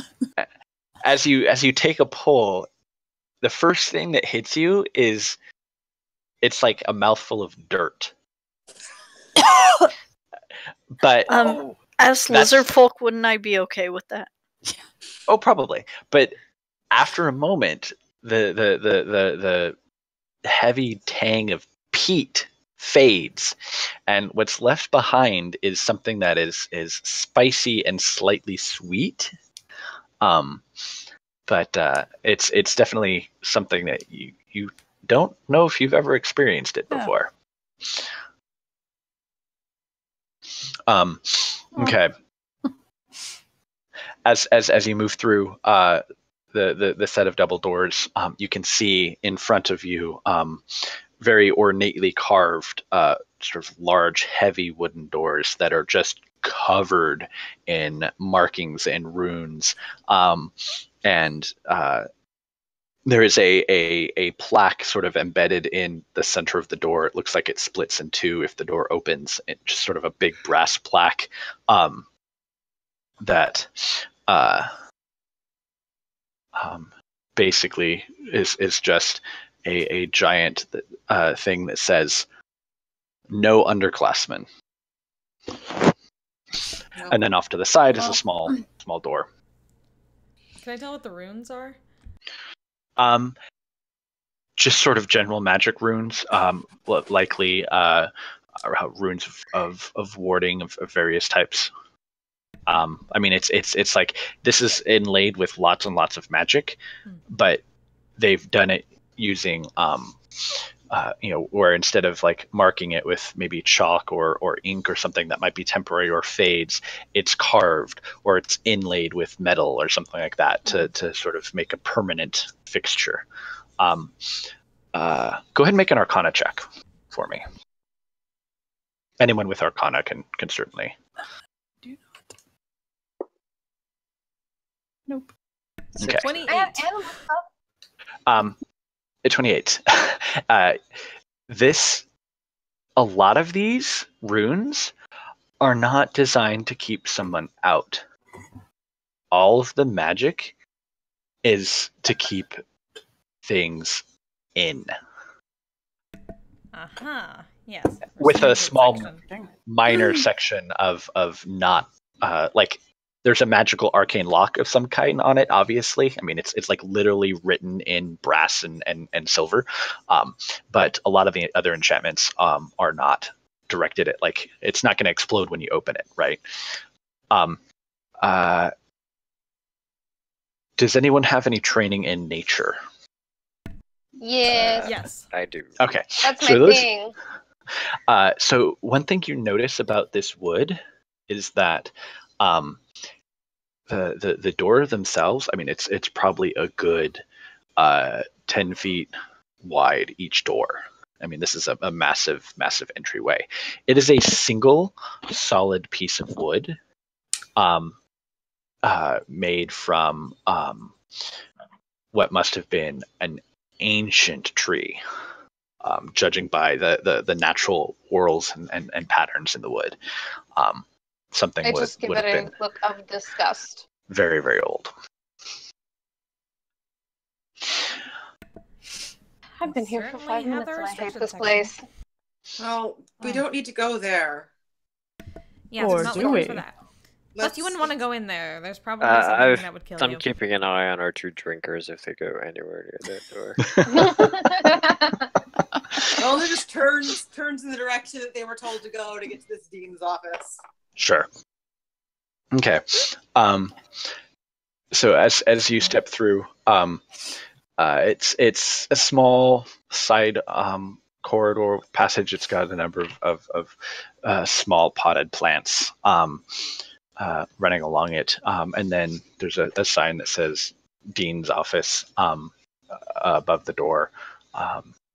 You can see sort of it's just a sort of plain standard whatever, but there's a frosted glass kind of thing. You can't see through it. It's vaguely translucent, but you do see light sort of coming from it. So it does seem like there's someone or something in there. Nessa, you like Completely not. these intellectuals. Why don't you knock? Certainly. Okay. So as you knock on the door, you hear like sort of a fumbling thump sound and some like hushed whispers. And then it's like quiet. Is whoever's in there not supposed to be in there, I wonder? Or if they just don't want to come to the door. That certainly sounds like it.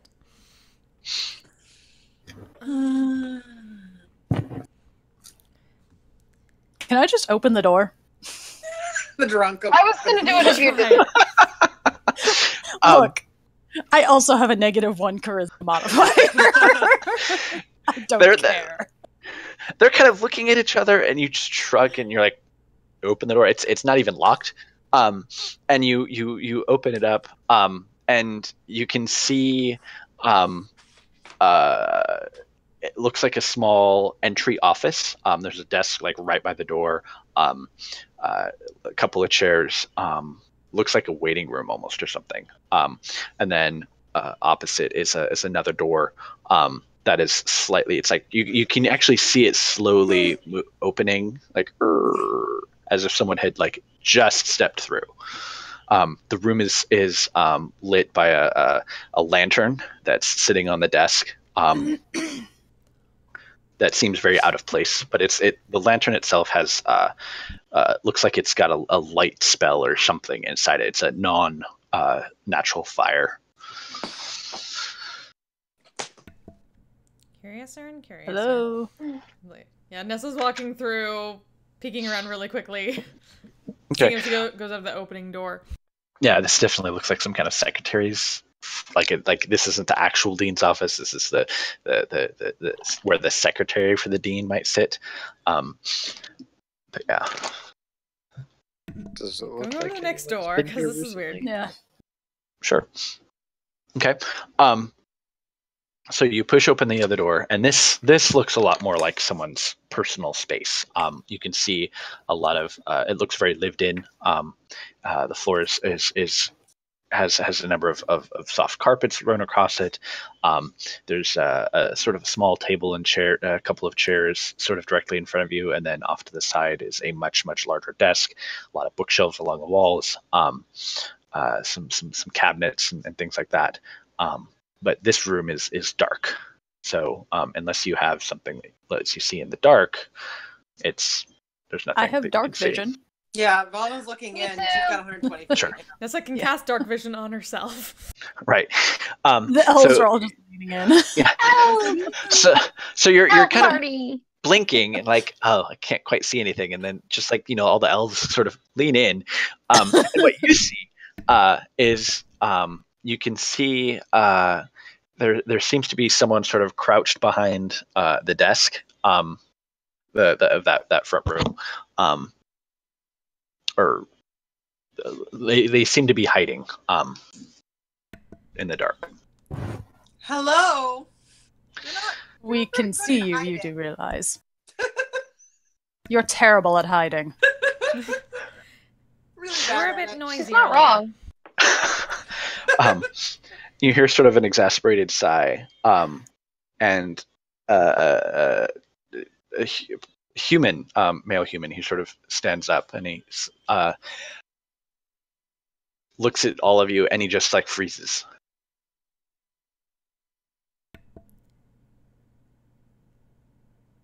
What's wrong? Yes. Yeah? What are you doing here? You're not supposed to be I here. think we'd all like to know that. Yeah. We're looking. We're not To sure be what we're fair, doing you were here. hiding under a desk. So are you supposed to be here? It makes a good point. Valid question. But and he's if you're here, where's the guardian?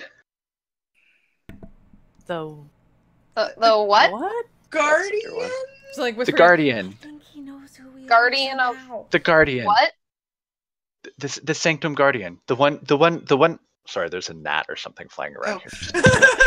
Oh. It's not him. He's not doing that. The sanctum guardian. The one who watches over the sleepers. You're the sleepers.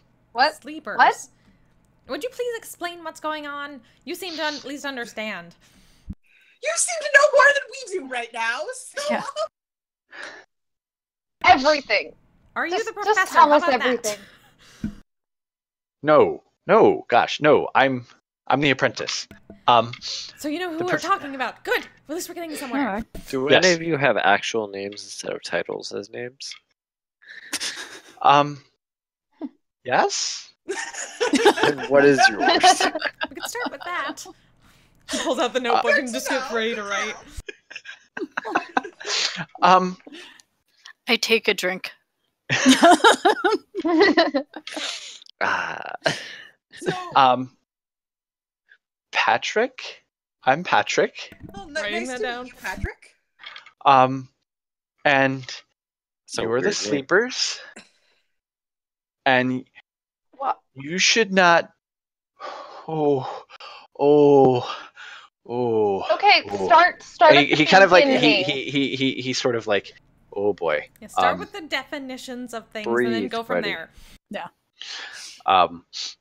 So you're the sleepers. You keep saying that. Yes. What does that mean? So oh,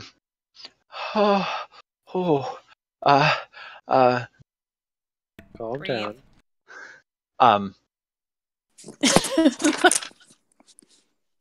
You want So- some water? the okay. You don't know.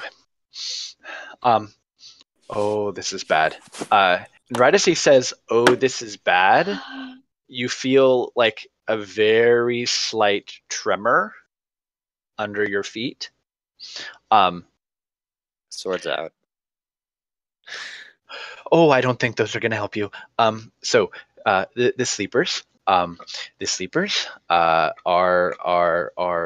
people, and their souls are bound up in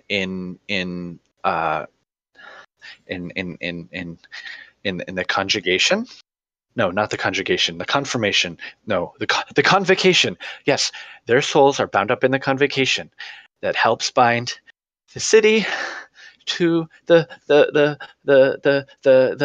plane of Ferelia, and you're not sleeping, and so your souls aren't binding the city to the airplane anymore. Wait.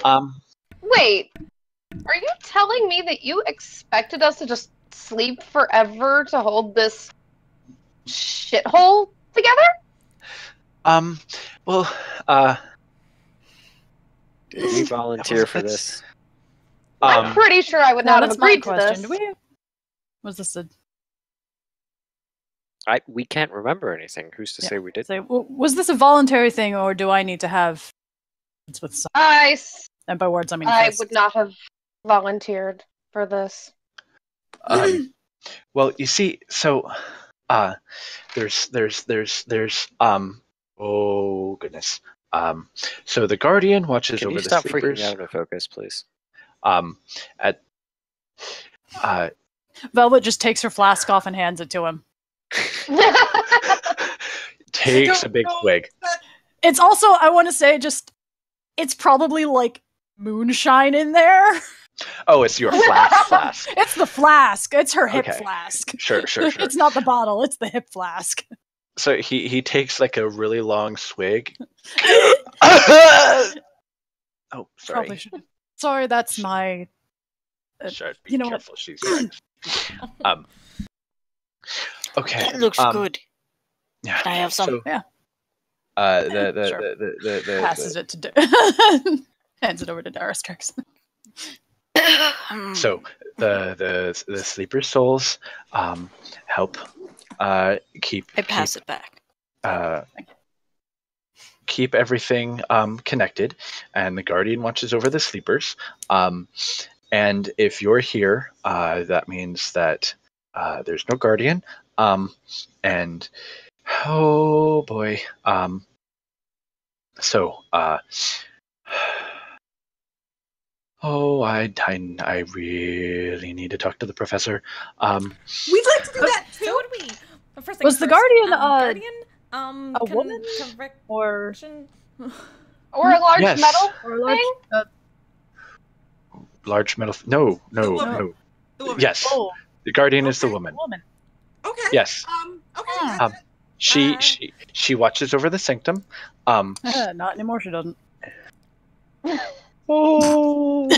Yes, we seem to get that message. So he was kind of freaking out.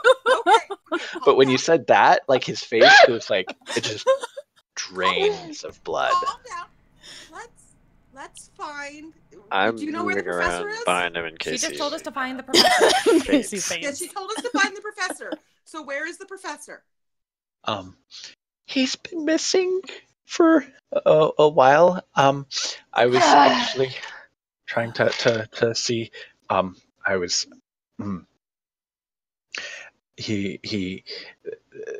The dean said that he went on sabbatical, but I don't think that the dean was telling the truth, and so I snuck in here to find out what may have happened to the professor, and then because I had a really bad feeling, and I couldn't, and the sleepers are awake, and the Guardian is, and Okay. the sleep, and he's just kind of like sort of stuck in a loop. Yeah.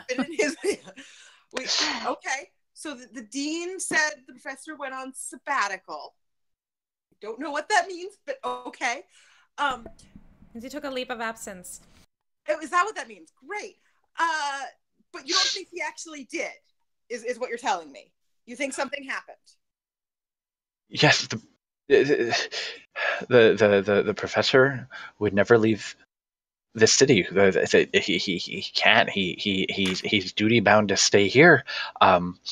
Or Can I tell where he was like looking through stuff before we came in? Yeah. So it looks like he was. Lol. I totally don't understand any with that. Ruby.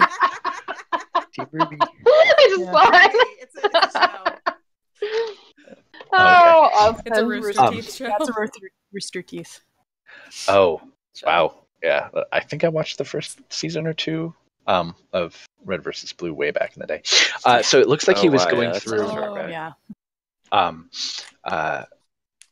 He was going through what looks to be like the secretary's notes and seems the secretary keeps a calendar of sorts for the dean's whereabouts, and he was trying to go through and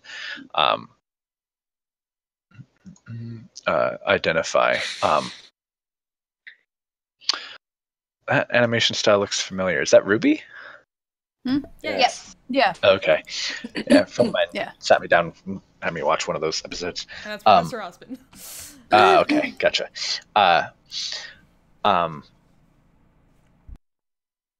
And so it looks like he was trying to figure out where the dean has been. I suppose you've gotten anywhere with that? No, not really. I'm not really good at this. Okay. So what does the professor is duty bound to stay in the city? What does he do other than I don't know. Teach? What does he do? He professes, obviously. He helps maintain the arcane wards and enchantments on the sanctum. Okay, and what exactly is the sanctum? We kept hearing the sanctum. We came from I'm assuming that's where we came from. If the guardian is, well, we kept getting the announcements about the sanctum, and we can't have interdimensional things in the sanctum. Oh yeah, you never want to bring any sort of extra dimensional space. I assume it's because it is an extra dimensional space. Is that right? Yes. Okay. I mean that's like totally basic, right? Yes, of course. Yes. All right. I did try to explain it. Sure. We were trying to figure out where we were. Anyway, my point being, that's the sanctum. So the professor maintains the wards. Yes. He's gone. Yes. How? So that must mean the guardian is also gone. The guardian is also gone. We think the guardian is the woman in that we saw. Yeah. Yes. So Eladara. Or she has a name. Great. Yes, I'll type it in. Names are good. I like names. It's actually helpful to have some names. What? When did the professor leave? He's been gone for about 2 weeks now. Yes, 2 weeks. Okay. Yes. And he maintains the wards in the sanctum. And he's been gone for about 2 weeks. The guardian has been searching, and she has also been keeping an eye on all of you. And how not very well, do the apparently. wards need to be kept up? They can probably last for a few days without being charged, but it's not good if it's been 2 weeks. Then if it's not good. And so you said Eladara was looking for the professor. When did you last? When was she last seen? I spoke with her about 3 days ago.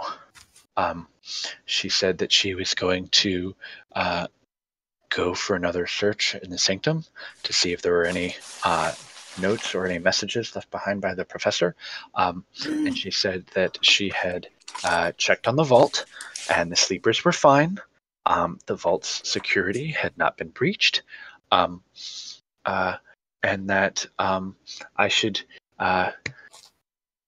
look into things here at the university and see what I can find. And that's what I was doing. What about that construct? Do you know anything about these metal construct humanoid? You might have a warforged? Sure. Oh, is that what they're called? What is a warforged? It's like a golem, but more humanoid, more self-aware. Sounds like what we saw. Yeah. She's going to be attacked by metal face. metal face. They sort of, and he basically describes what a warforged is. And that's what we saw in the thing. Yeah. Let me get a picture. Oh, I don't think I have any pictures. I know what a warforged looks like. But... Right. So for those of you who don't, let's see. View image, copy, paste. Okay, so that's like the super generic kind.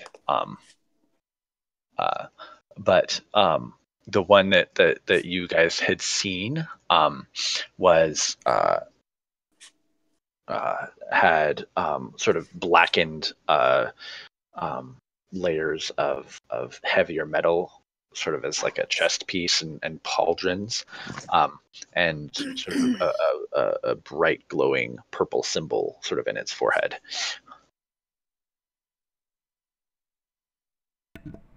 So what do those symbols in the forehead mean? That's a gulra.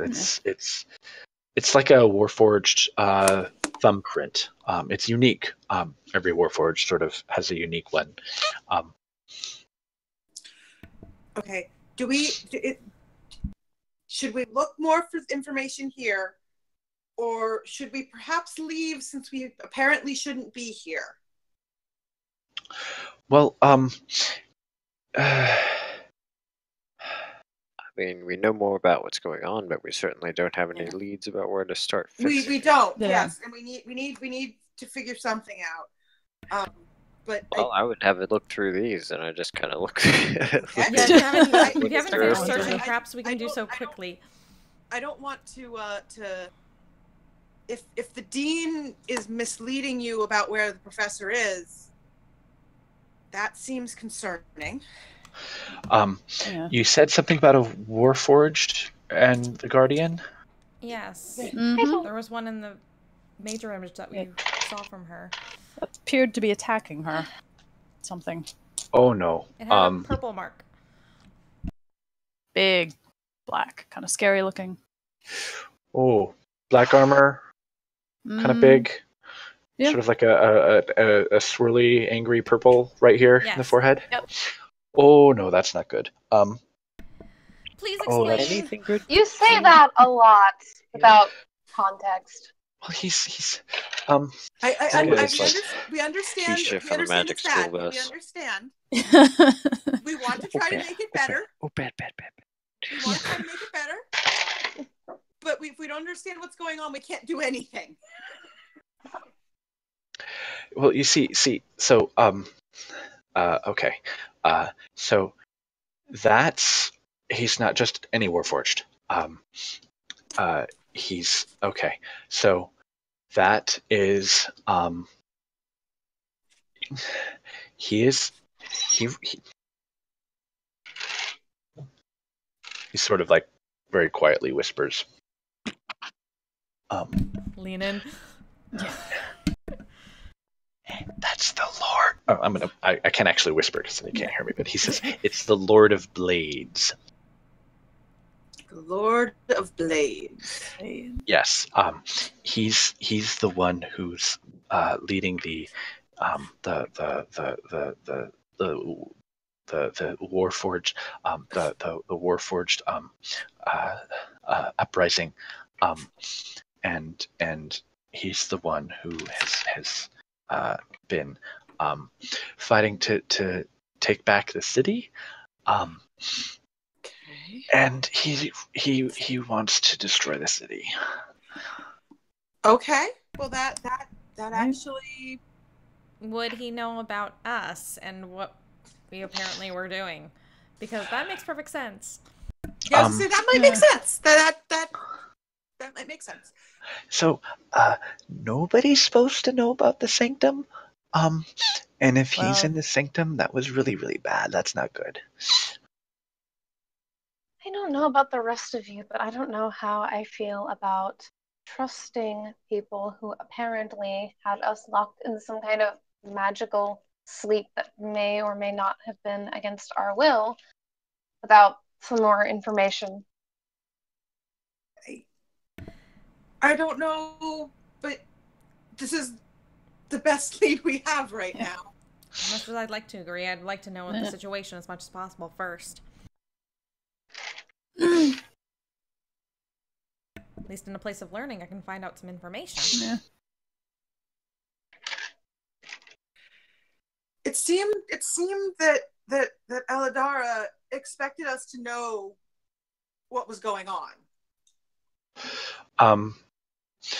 Yeah. Yeah. So, the sleepers are agents who take a sort of a vow of service, where they go to sleep, and their souls are bound, and they are sort of vessels for a very, very powerful enchantment. And so while their bodies sleep, their minds sort of drift out on, well, we don't really know where your minds go. But normally you come back completely in one piece. I don't know, maybe you were woken up without your minds. I mean, if you don't know who you are, That's very comforting. Yeah, So this is like going through like the gears turning, like Something- how many different scenarios would that happen? Something went wrong. I assume we woke up before we were supposed to. Well, clearly. She said that, right? She did say something. She said something like that. So that would make sense. Okay.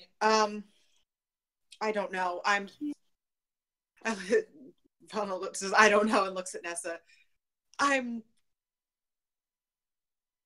Do you have any ideas?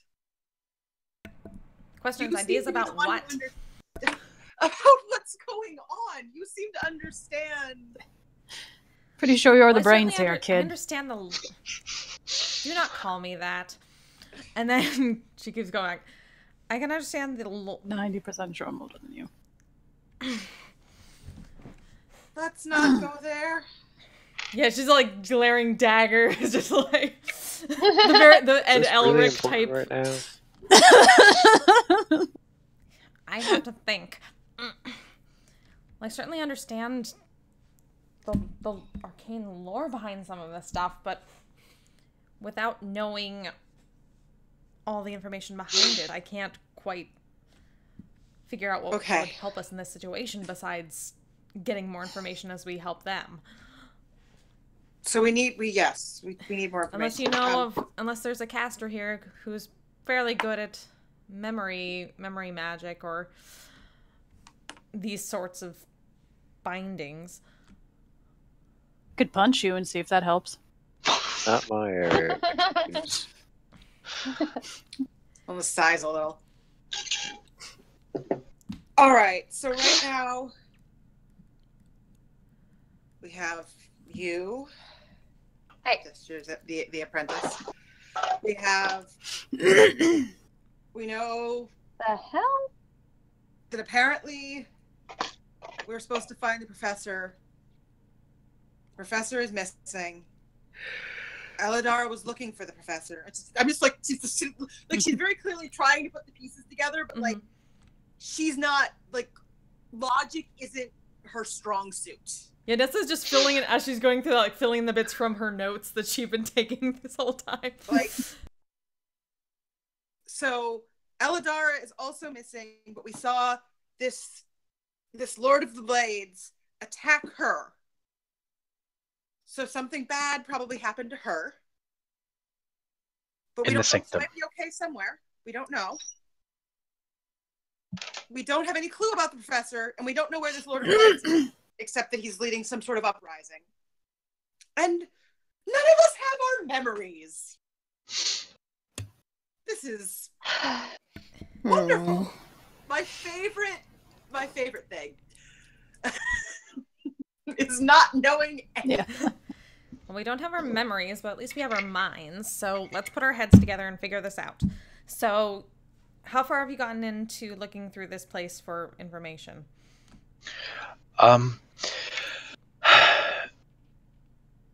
haven't been able to find much. There aren't many. There's information. The dean had a number of visitors, and he spent a lot of time sort of escorting them around and showing them the university the last couple of days. But a lot of it is getting really, really late. Yeah.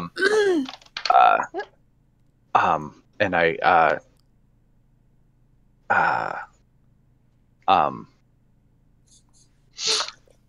and he said that the only thing he could find was that there was a meeting that he had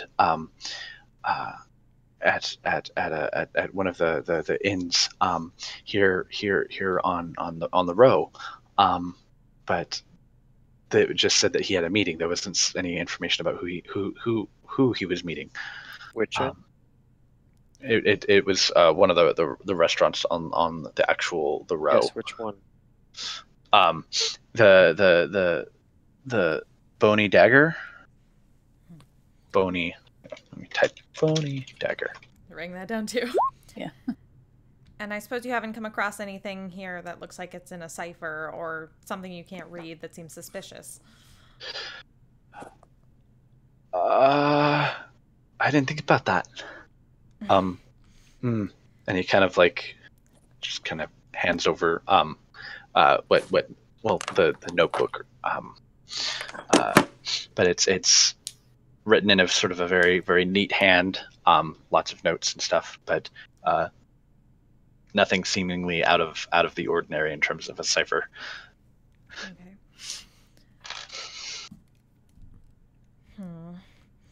Bona starts looking around the room a little bit more to see if she sees anything that seems important. Oh, Like that, Yeah. similarly like with the books Yeah. or Velvet anything. will start just kind of. Is there any place looking you haven't around. looked yet? Well, I Alyssa's just would gonna drop suggest into a chair and perhaps sigh. Sure. some of us that are more inclined to this sort of thing could stay here and investigate, and some others might go check out the inn. Going That's somewhere fine. sounds like a plan. Yeah.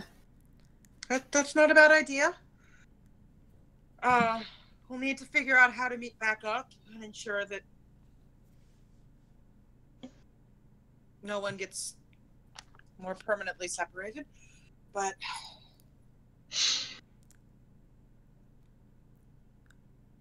That's Mr. Patrick, what should we be doing in this situation? We don't know where we're supposed to stay here or anything like that. If you did get a message from Elidara, then I think going to the Sanctum might be the best place to find answers from here. You know where we okay. just were? No, the sleepers are in the vault. The Sanctum is where the professor and the guardian normally stay. Well, that I'm- was something. I can show you. I can show you where it is. But That would be helpful. yes. Yes. Okay. Let's not be here. Okay. Yes. Then we should go. Okay, let's go. Fair enough. He leads you out into the main courtyard area, and he's sort of very, very hurriedly, kind of constantly looking over his shoulder, looking at all of you, sort of stumbling a little bit as he takes steps down into the courtyard. And as he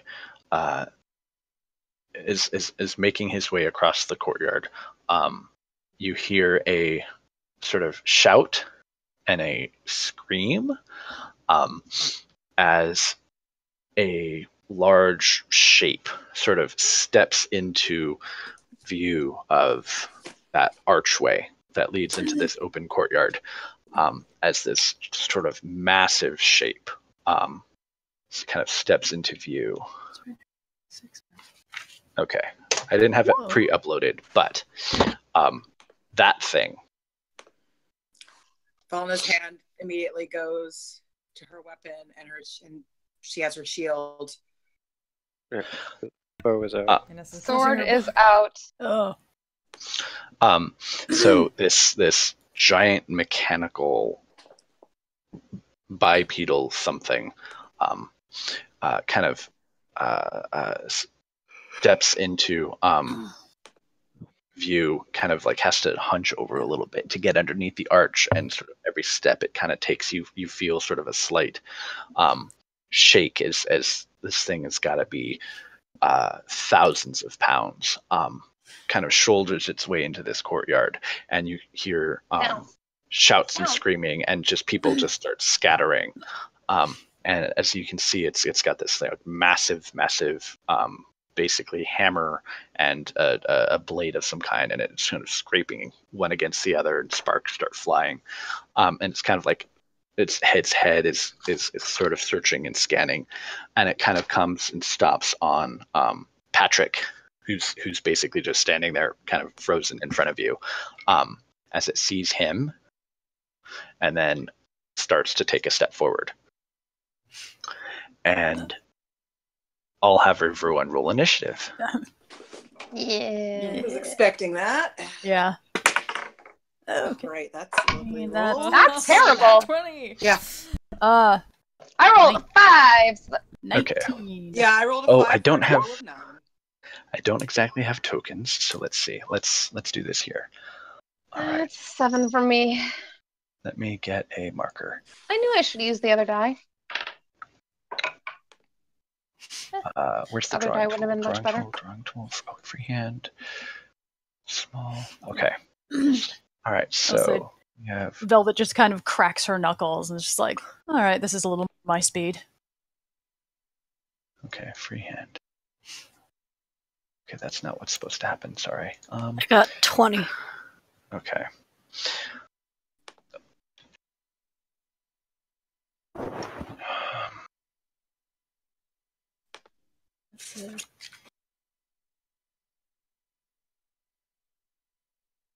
Okay, and can we also talk about how it's great that lizard folk get more movement speed the higher level they are? Oh, that's cool. I have 40 feet walking speed. And I think 30 feet swimming. I Okay. have So, yeah. 45. It's a beautiful thing. Mhm. What I'm Yeah, gonna I do to I have make 40. this, I'm Because- gonna drag everyone's tokens onto the battlefield so that I can give them turns and give them because I'm trying to just find the stupid drawing program and it's not working. Oh, and I have boots of speed, so if I click my heels together, it doubles my walking speed. Oh, excellent. Okay, Nice. so who do we have? So, I chose those as Okay. my rare items since choosing weapons or armor just would not benefit me as a monk and Yeah. as a lizard folk. okay. Add turn.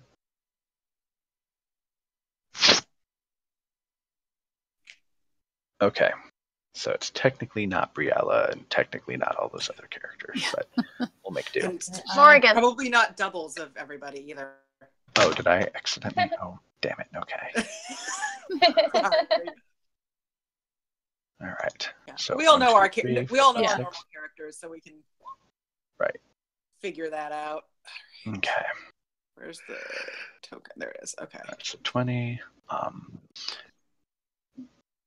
19. Even if I click my token, it won't let me. Yeah, I don't think we have control. Yeah.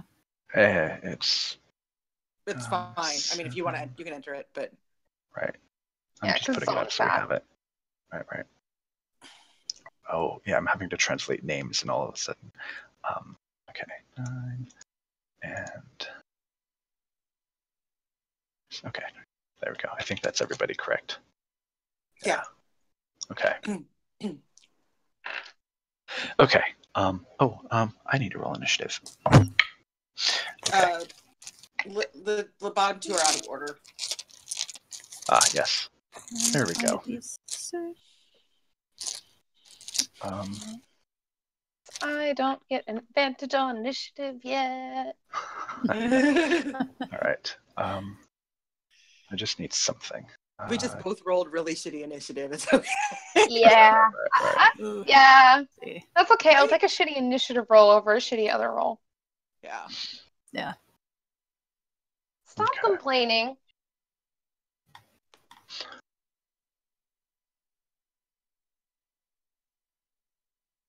Okay, it's not really that guy, but okay. All right. Okay.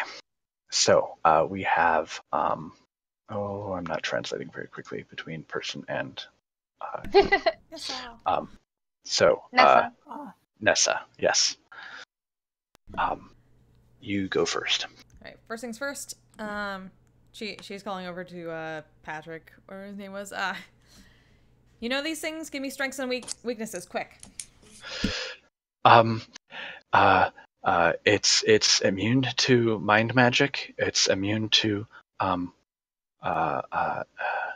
it's a wholly fully construct. It's not that smart. It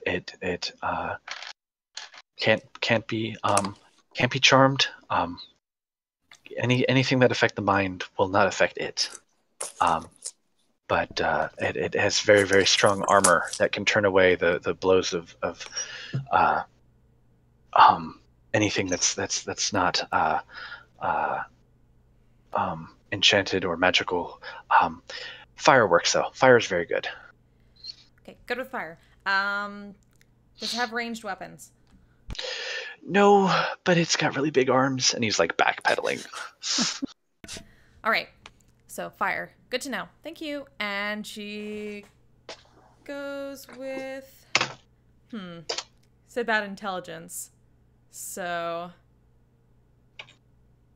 how was I gonna set that up? Oh, what's distance? Like, are there people around it at the moment? Or like how close are we to it? Yes. Alright, so let's go map and background. I'm gonna move that out of the way real quick and let's get a basic object. So this is relative to all of your sizes. It's about that big. And we will say big boy. yeah. That's a big boy. Okay, Brio's not that small. Yeah. And neither is. Okay, so that's I think about everybody's rough sizes. We'll say that you're actually about. Hold on. Is this? Okay, it represents. I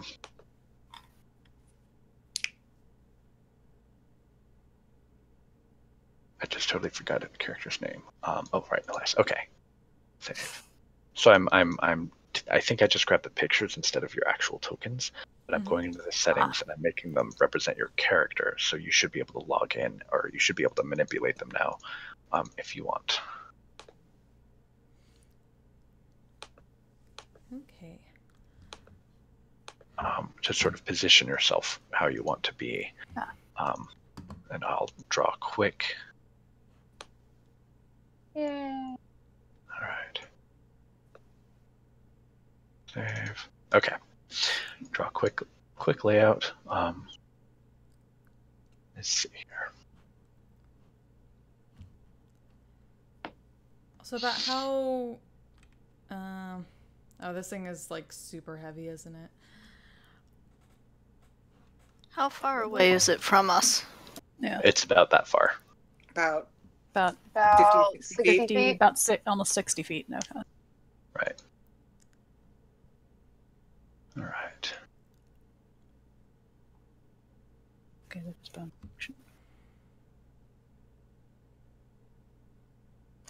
Okay.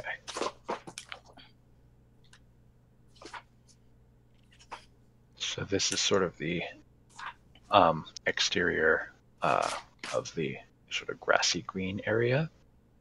There's some sort of scattered trees and whatnot, but they're like basically not much more than bushes and bonsai trees.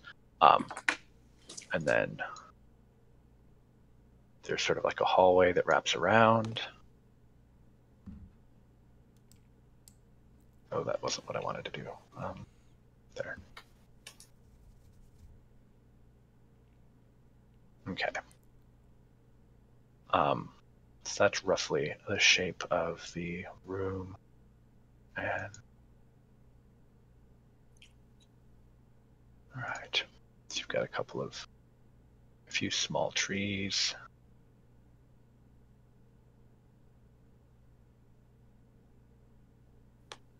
There. Scattered around. Actually, they're not scattered. They're very, very specifically placed at regular intervals. Pardon my very rough. Those are the most beautiful trees I've ever seen. Yeah. Yeah, aren't they? Stunning. Stunning work. Yeah. Okay. Everybody's inside. So it's basically just sort of an open area. There are a number of people that are kind of beginning to flee where they can into the side rooms and halls. There's a lot of them. Okay, and then there's Patrick.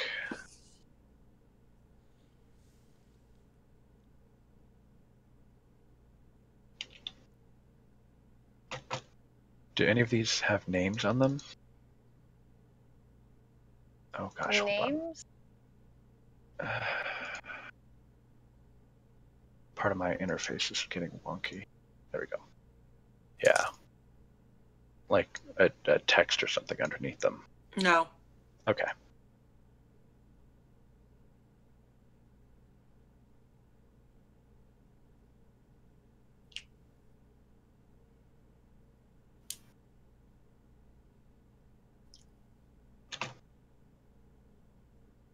Okay. And then this is Patrick in the middle there. Okay.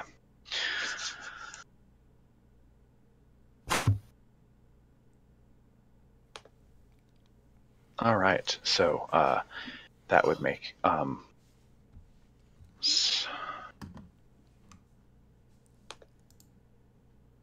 Nessa, I think you're going first, right? Yep. So Okay. knowing what you got from Patrick, she's kind of got her staff in hand. She starts kind of thinking quickly to herself, starts kind of drawing out runes in the air, like almost wand writing.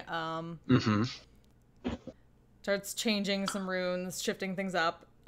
Sure. And then casts it forward, and she is adjusting a little bit. She starts to form an illusion around this thing of like interconnecting like web threads that are just slowly starting to burn around it. Okay. And making an illusion that if it fails an intelligence test, it's going to be right in the middle of a fireball because it's not going to be able to move out of it, thinking that it's trapped. Gotcha. Okay. So that's a DC 16 intelligence save. Okay, DC 16. All right. Yeah, that was it failed. So like right from the center, just suddenly the regular fireball erupts just underneath this thing straight up. Okay. So I don't think it's large enough to hit anyone else, so now that nobody's close enough to it at the moment. yeah, no, just barely. So that is So many dice. So many dice. Such a wonderful spell. So many. that is 31 points of fire damage. Okay.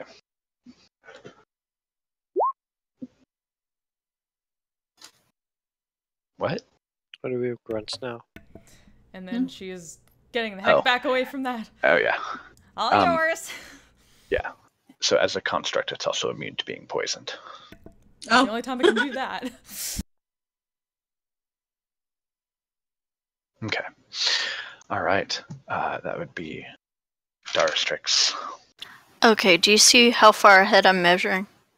Yeah, 30 feet. Yep, 30 feet. Mm-hmm. So what she does is she picks a card, closes her eyes and concentrates, and the deck of cards that she's been holding, she Mhm. picks a card at random, Okay. which I'll let you know what this means. It's the Sure. King of Clubs. Throws it 30 feet in front of her, Mm-hmm. and an illusion appears of a bandit and I think 3. Let me get the right terminology.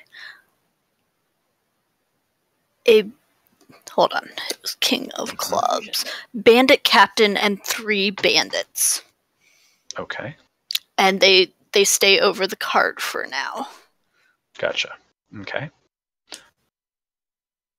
All right. And that is, I don't know if I mentioned it, it's basically an illusion.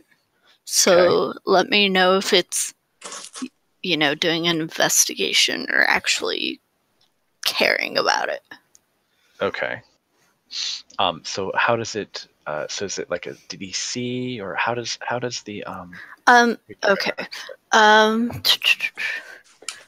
An illusion of one or more creature forms over the thrown card and remains until dispelled. An illusory creature appears real, of the appropriate size, and behaves as if it were a real creature, except that it can do no harm. While you are within 120 feet of the illusory creature and can see it, you can use an action to move it magically anywhere within 30 feet of its card. Any physical interaction with the illusory creature reveals it to be an illusion because objects pass through it. Okay. So, and then if someone uses an action to inspect it, it has to make an investigation check. Gotcha. Okay. And then the illusion lasts until its card is moved or the illusion is dispelled. When the illusion ends, the image on its card disappears and that card can't be used again. Okay. All right. So there's 4 human type folk between it and Patrick. Okay. All right. So that was your action. Do you have a move that you're going to do? Let me see here. Patrick had said that physical attacks won't work, right? Straight physical attacks, it has strong armor against. So, I mean, it can be harmed. It's just not as effective as magic.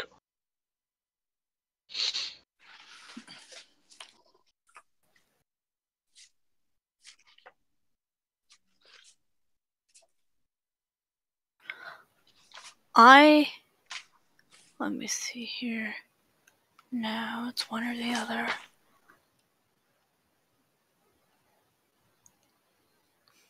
I am going to click my heels together and move forward 80 feet. Mm-hmm. Okay. That's quite a ways. Mm-hmm. Yep, it doubles my... anywhere on the board. Yeah, it doubles my walking speed. Yeah, so you can pretty much get anywhere you want.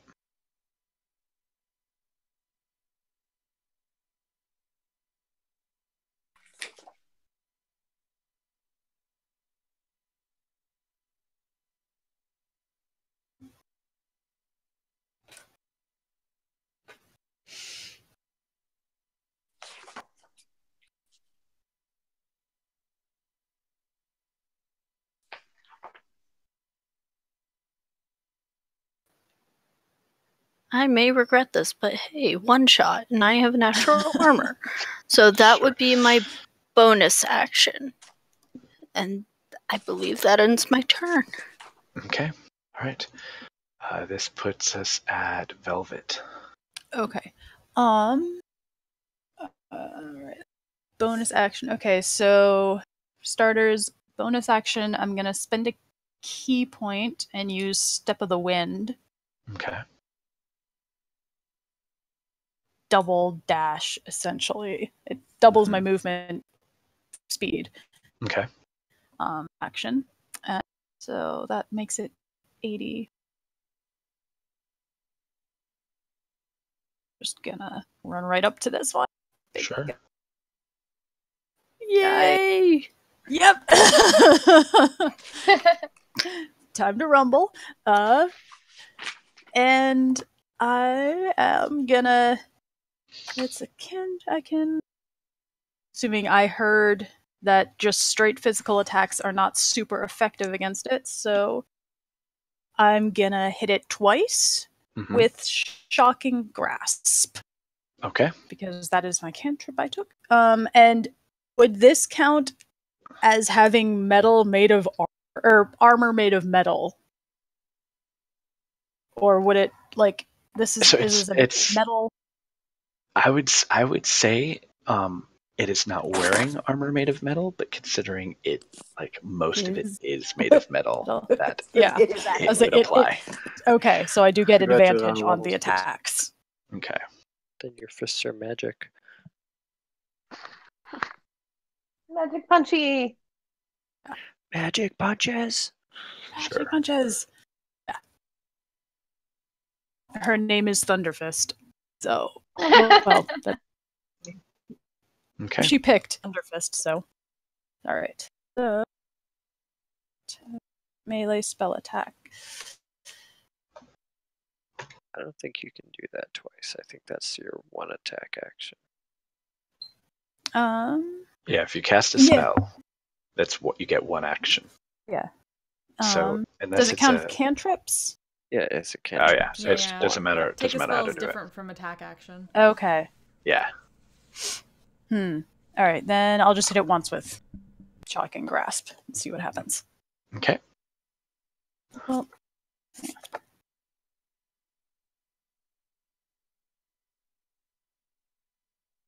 okay, so it doesn't say, because I do get 2 attacks, but... You're not taking an attack action, you're casting a spell action. Yeah, to get that extra attack, you have to actually take an initial attack action. Okay.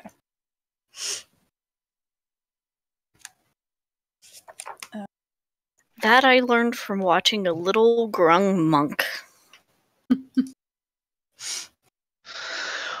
It is massive in size. Yeah. So it's not too difficult to hit. So could I just since I haven't actually played a monk before, could I hit it and then use Shocking Grasp as my second So attack, or during your turn, No. you can take an action, just one spell? a bonus action, and a move. If you cast a spell, you use your action to that's cast the whole the action. spell. Okay. If you You take can the do attack Shocking action, Grasp and then Flurry, because it is an Yeah. attack. Actually might not be a bad idea. Okay. Yeah. So, I'll do... This can make, Yeah. I have a Thunder Monk in my other campaign, Yeah. so I have a Shocking Grasp attack. Okay. So...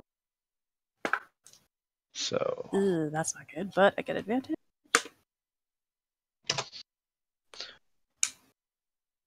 Nope. I do not hit it. how do you know? What'd you roll? I rolled a 3. Okay. That makes it a 5. I'm assuming a 5 doesn't hit. No. Okay. So I've got 5 key points. All right. Yeah, I'll go ahead and spend another key point and do Flurry of Blows and make 2 more just regular. Oh wait, if you step of the wind, you can't Flurry, because that was a bonus action. Oh, yeah. It's step of the wind bonus action. Oh, okay. Oh, that's right. It is bonus action. Okay. Never mind. Then... Yeah, Step of the Wind is one of the options for your key points, Yeah. just like Flurry of Blows is. Also, with Flurry of Blows, you can't do that unless you take the attack action. And you didn't Well, take the Shocking attack Grasp, action. That was Yeah. You cast this. But you it's took, you took the but cast a it's- spell action. Yeah. It's also a bonus action, too, which I forgot. So... Wait, hold on. Let me double check. Shocking. What are you double checking, Brendan? Well, Because I Shocking have. Grasp. Okay, because Cast I was a about to say, spell. I have it's an Flurry of action. Yeah, Blows up. Shocking Grasp is an action, but Flurry... I already used my bonus action. I forgot about Yeah, that. so with it Step of the doesn't Wind. really matter. Right, but if you can't do Flurry of Blows unless you spend Yeah, your turn that's- doing the attack. Yeah. Well... Yeah, that's what I was saying. I can't do it.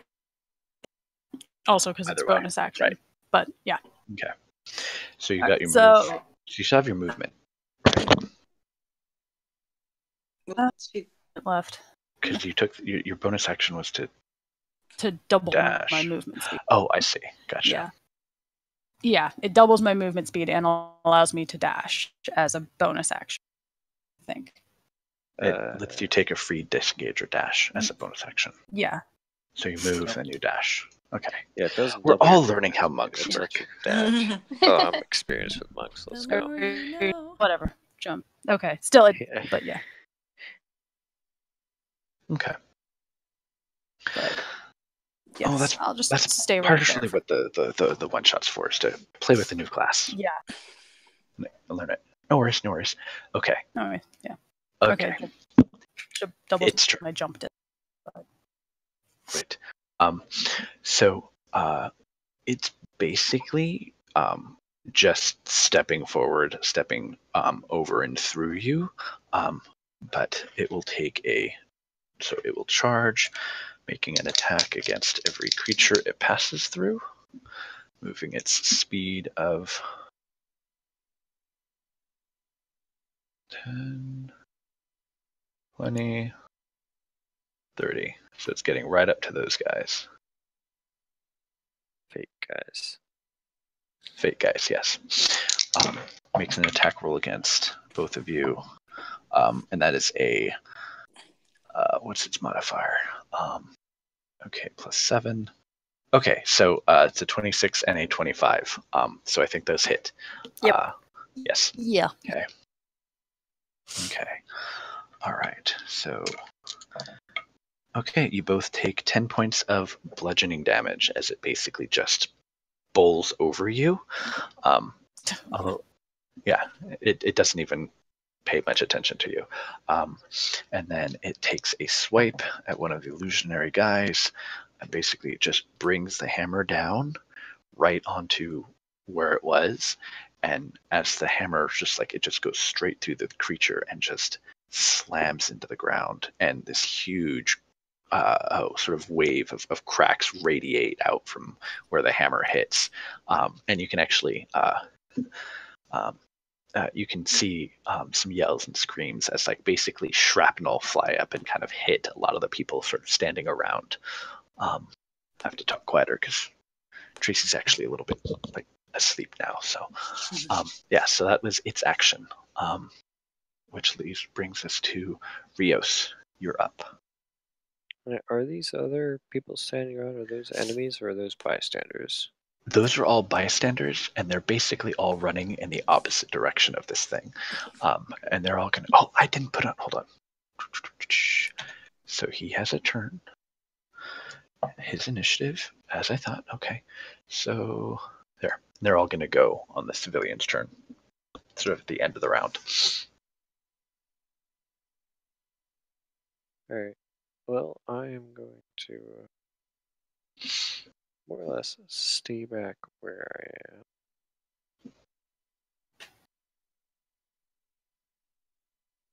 And I'm going to, well, I'll just take two shots at it with my longbow.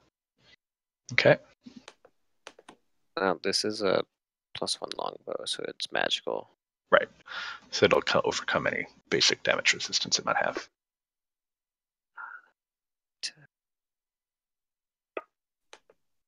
Let's say 21. So you keep measuring from Velis, I but am. you're... No, I am. Other people are measuring as well, just to figure out our turn. It's me. Oh, okay. Oh, it's not color coding any of those markers. The measuring. So My mark is gray. Yeah, but I see all My the arrows actual is black. color So you're going to take shots with your longbow? Okay. yeah, 21, 27. Yeah, those both hit. Yep. It's got an AC of 11. Okay. So Wow. It's very easy to hit. piercing damage and 13 piercing damage. Total? 9 So plus 13. 22, Okay. 22 22. total. Sure. Does Nessa have better armor than this thing? Yeah. It's not so much that it's hard to hit, it's that it can absorb a lot of damage. Because it also has damage reduction. Mm-hmm. Right. All right. Yeah. Okay. That brings us to Volna. So, let's see, I'm like just over 30 feet away.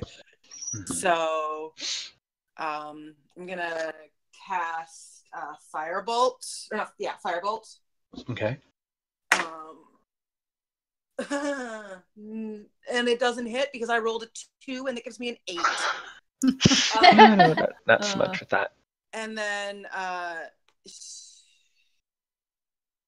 given this thing is charging in, she's gonna move just enough to be about 30 feet. So if it doesn't move again, she can get in to it, but Okay. not much closer. Sure. I'm gonna figure out exactly what that is, and like there, yeah, like about there. Okay.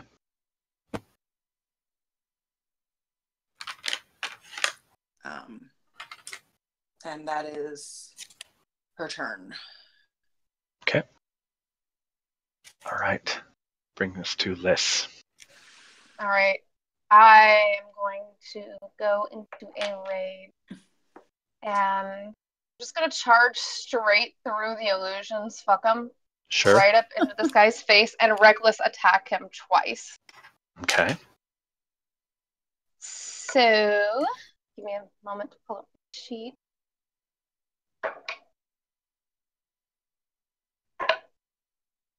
I'll take that 19, so that's a 27 to hit on the first one.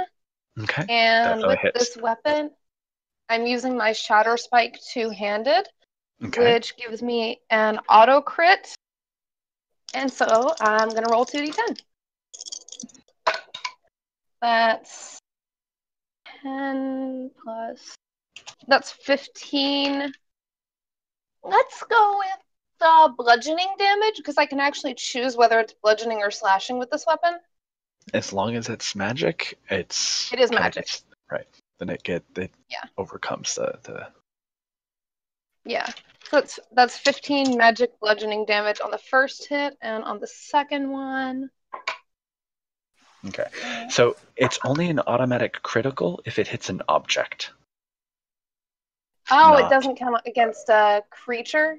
Right. Okay, so let me re-roll. If I had read it right, I would have taken the flame tongue instead. Damn it. Oh, then take the flame tongue. So you do what, plus something? Okay. Fire damage? Yeah, so hold on. I've got to pull up. I have the flame tongue stats. I just got to grab them. I was kind of wondering why you Flame wanted tongue. Shatter Spike instead of the flame tongue. It didn't make any sense. Yeah. Now I understand. I thought it was if you hit anything. Oh, Okay. no. Only inanimate objects. I can't use the flame tongue's flame on this turn since I raged, and it's a bonus action to light it up. So it'll just be the straight damage. So let me roll just the straight D10 then. Sure. So that'll be 9 damage. What'd you roll? I rolled a 4. Okay. Plus 5. Right. Yeah, that's including your And then rage damage, right? Oh no, I forgot about rage damage. So that's 11. Right. Okay. So it's and 2. then I rolled with my advantage on the second hit. I rolled 26 to hit. More than enough. On the second, that's a terrible. I rolled a 1, so that's 8. Okay. All right.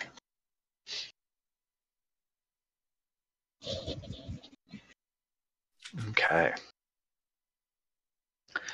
All right. So now it is Patrick's turn. You see him pull out a rod and sort of he's backing up.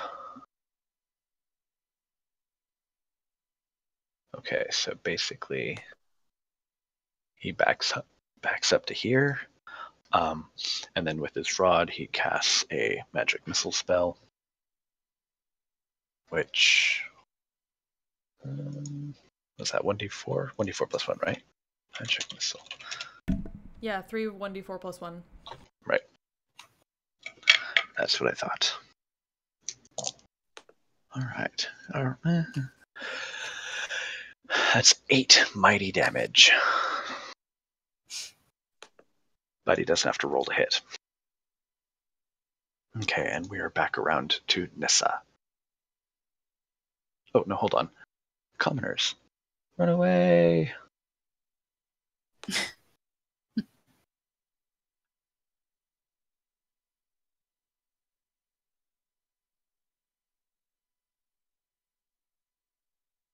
Okay.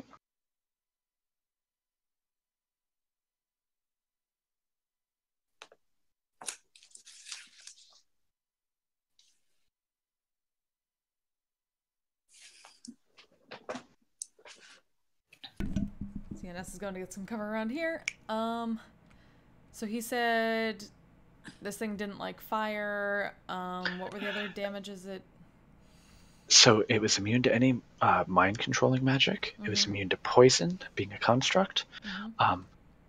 And magic and fire were effective. Not like super effective in the Pokemon sense, but they could damage the creature. Okay. So just magic in general is good. Right. Okay. Well then, she's gonna...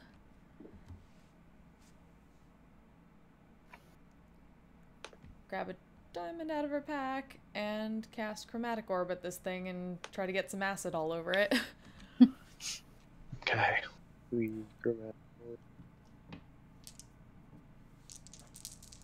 All right, is that a saving throw or an attack? Oh, that is an attack, so... Okay. Yeah, it's 19, so... Definitely hits. That.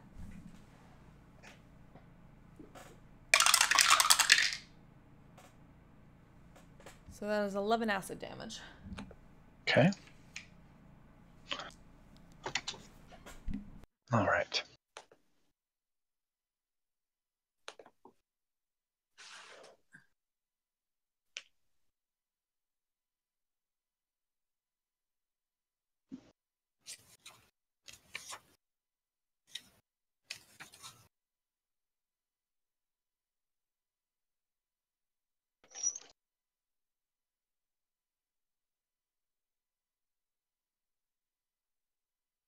Any movement? No, she Or already anything ran else? ran over by that tree. Oh, I see. Okay. All right. So that puts us at Darstrix. Okay, I am going to... I realize it's probably going to absorb this, but I'm going to go ahead and try and punch it. Sure. And,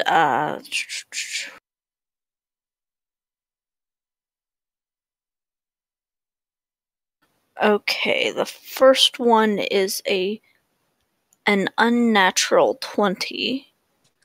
Okay. And that's for 8 damage. Okay.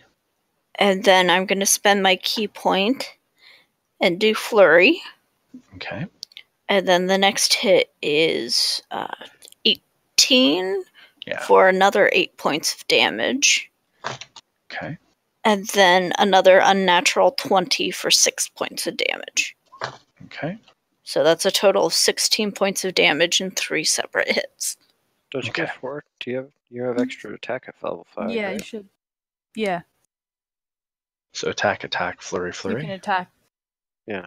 You can attack twice and then And then Flurry. flurry. Flurry for 2 more. Unless you're not a 5th level monk and you're something else. I'm a 5th level monk, so let me Okay. roll one more. yeah. Okay.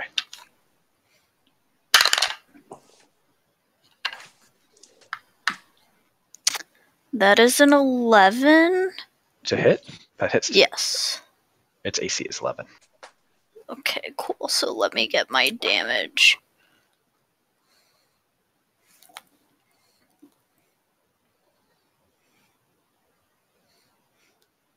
Okay, hold on. Sorry. No worries. There we go.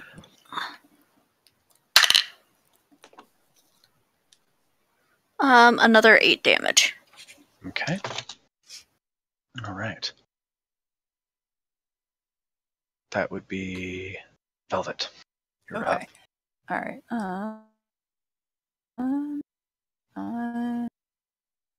Right. Get back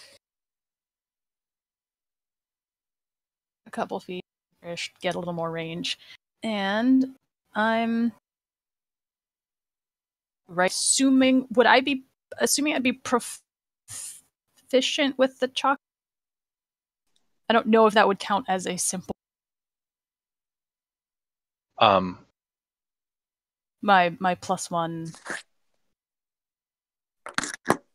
I didn't quite hear that. You exactly. cut out, Maggie. Oh, Yeah. huh? You cut out. Okay. Proficient with what? The chakram. Yeah, you would my- be my- using something that you weren't proficient with. I mean, was assuming. Okay. I would say it's technically it's like an exotic weapon, but we're just retheming an axe Yeah. basically into being a circular thing instead of a thing. That's Okay. no big deal. Okay, because I didn't actually write down like what the attack went. All right, so I'm going to. It's a thrown weapon that deals 1d6 plus 6 whatever plus- damage. All right, so I'm gonna attempt. Okay. 2 attacks with that. Since it is. Okay. magical. So Technically? you're using a ranged weapon. Hmm. Now, when you're using a ranged weapon melee, does that count if it's? Because that only counts if you're in its melee range, or if it's in your melee range, not if it's in Well, the that's other way around. why I had backed up. Right, a so you couple could feet. throw it. Yeah, Yeah. that'll work. I mean, because Okay, yeah. technically it has reach, and so you're still in its melee range, but Okay, that doesn't. That's okay, not the back thing up that a gives you disadvantage. Few more feet. Right. Just to be safe. Skip back a couple more feet. Okay. Yeah, I mean, you're still in range, but Oh God. Yeah, that's. it's got Alright. it's got reach. Nope. That was a 1. God. Yeah. That's cocked, and I'm just gonna switch d20s.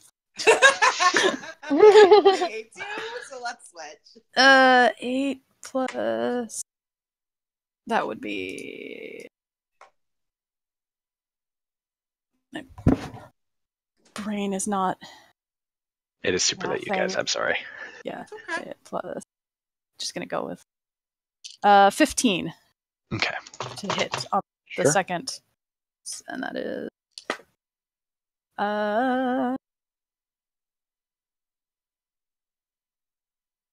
So it'd be 1d6 plus my just the plus 1 Plus your ability plus my modifier. ability modifier. Okay, which Plus would be my 1. dexterity. Plus an additional 1 Okay. because of the magic. Yeah. So that's 8 Okay. blanking. Do I add my proficiency modifier Not to damage. to damage? Okay, that's what I thought. All right, so yeah, 8 points of damage on Okay. that, and I'm gonna spend another key point and use Flurry of Blows and throw 2 more times at it. Okay. That's 18. Okay. That'll hit. No. Okay, I'll get another d6. I just threw it off my bed. All right. That is 7 points of damage. What are you doing? And What are you doing? no, that's a 9. The last one doesn't hit. Okay. For the sake of keeping things moving, Flurry of Blows is additional unarmed strikes, not throwing extra right. weapons. But I'm just saying, was let's not just paying go. Okay. That's fine. Yeah. All right. So it's Late, turn. I was not paying attention. So it's sort of having been assaulted from all sides.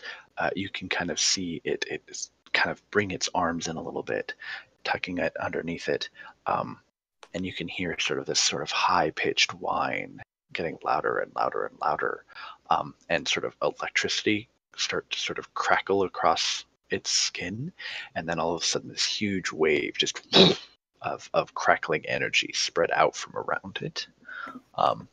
So everything within 15 feet, which I'm pretty sure is yes, basically everything next to it needs to make a Constitution saving throw, DC 14. Nah, Ooh, I dropped that one. that's not good. That's What was the 6. DC? 14. Oh, I Nope. make it. Nope. Oh, I rolled an that's a 11. 6.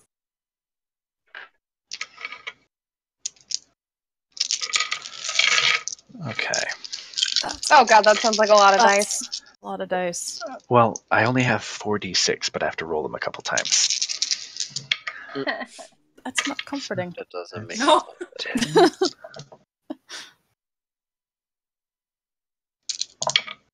I'm the only one that made it, Mm-hmm. wasn't I? Yep. Yep. Okay. So anyone who failed the saving throw takes 36 points of electricity damage. Oh! So it's actually 15, 18 for me. If you make it, you Totem take of the 18. bear. Right. Yeah, I got Totem of the Bear, so I said- still take 18. 36? 36 on a failed save, 18 on a Oh! successful save. Yeah. And then it's going to advance towards the that guy there. And so that's going to be 30 feet. So it basically stomps right all up into. Do I get an attack of opportunity? Yeah. It does leave your melee range. Yes, you do. Ooh. And Liz. Advantage because I reckless attacked. Oh yeah, true. Okay, it's fine. Wait, I get advantage? No. No, she does. No. She does. Okay. It doesn't Or- matter because I hit It's it. reckless on her. Yeah. Okay, so Liz, you take an extra 9 points of bludgeoning damage that basically just. Is that walks. halved? Or It's not so is it magic. 5 or is it 9? No, it's it's 9 halved. It's Totem 4. of the Bear is okay. 4. Yeah. So you do the calculation. I'm just going to give you the number. Yeah. Okay. I I got just wasn't sure if you halved it. No. Also, all of the images are. on my attack of opportunity, I got a 14 to hit with 7 more damage. Okay. Please tell me some of that is at least making it through. Oh yeah, I mean it's not like completely shrugging it off, but Okay, you can see good. that your strikes aren't as effective as they might be if it was against like a fleshy creature. Okay, we are around to Rios.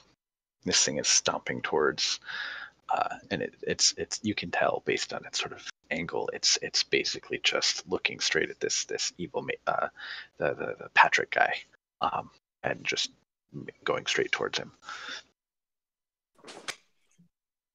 Well, I'm gonna be backing up a little bit. Okay.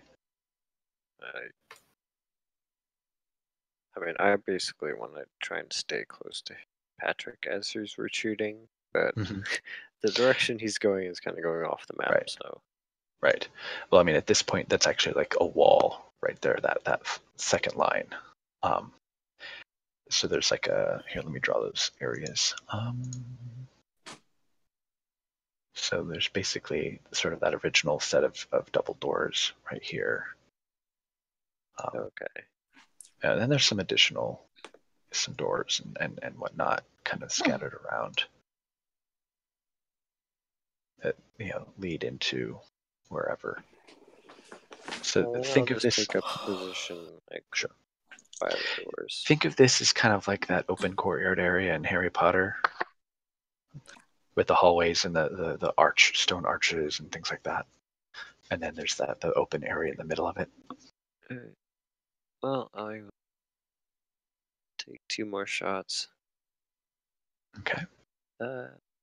25 and 25. Both definitely hit. So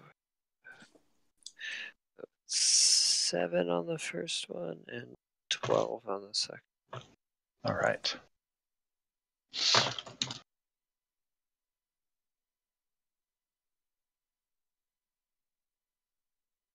Okay. That leaves us to Volna. Okay. I'm going to cast Searing Smite at second level.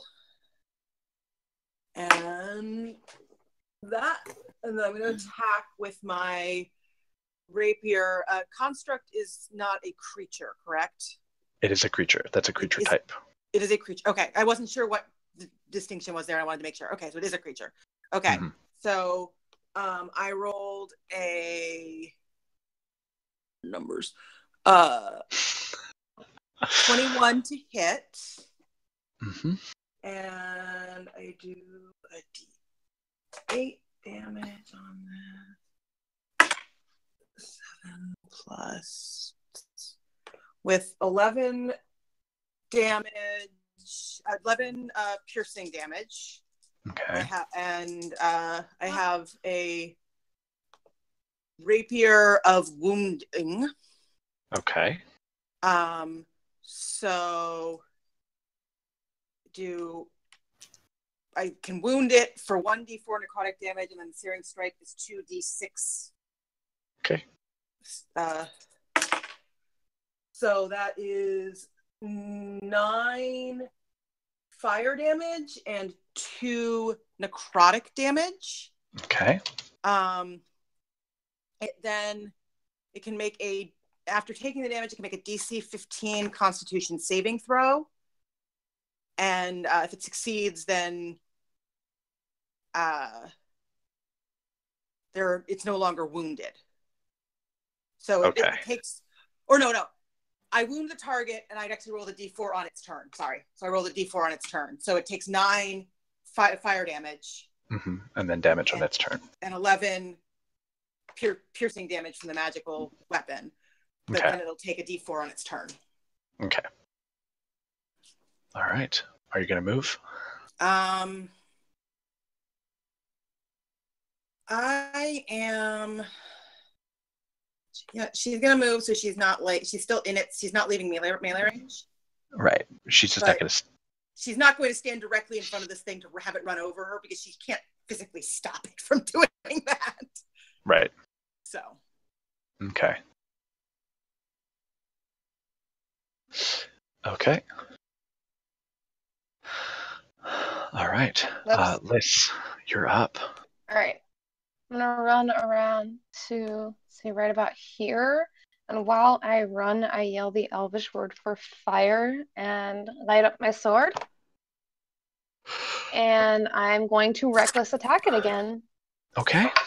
So I like advantage because that's going to hit. So a d10 plus 2d6.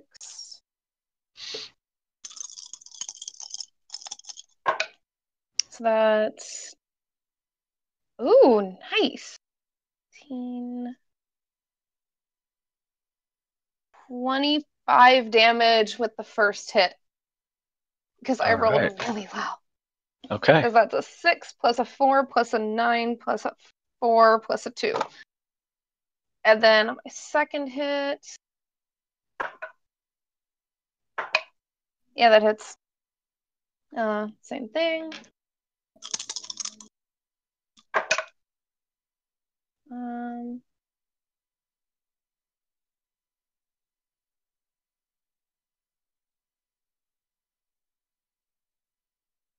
20 damage. I should have told you. That's 11 of that was fire this time. I don't remember how much of it was fire last time. I'm sorry. It's a magic weapon, so it all adds up together. Okay. Okay. Okay. Yeah.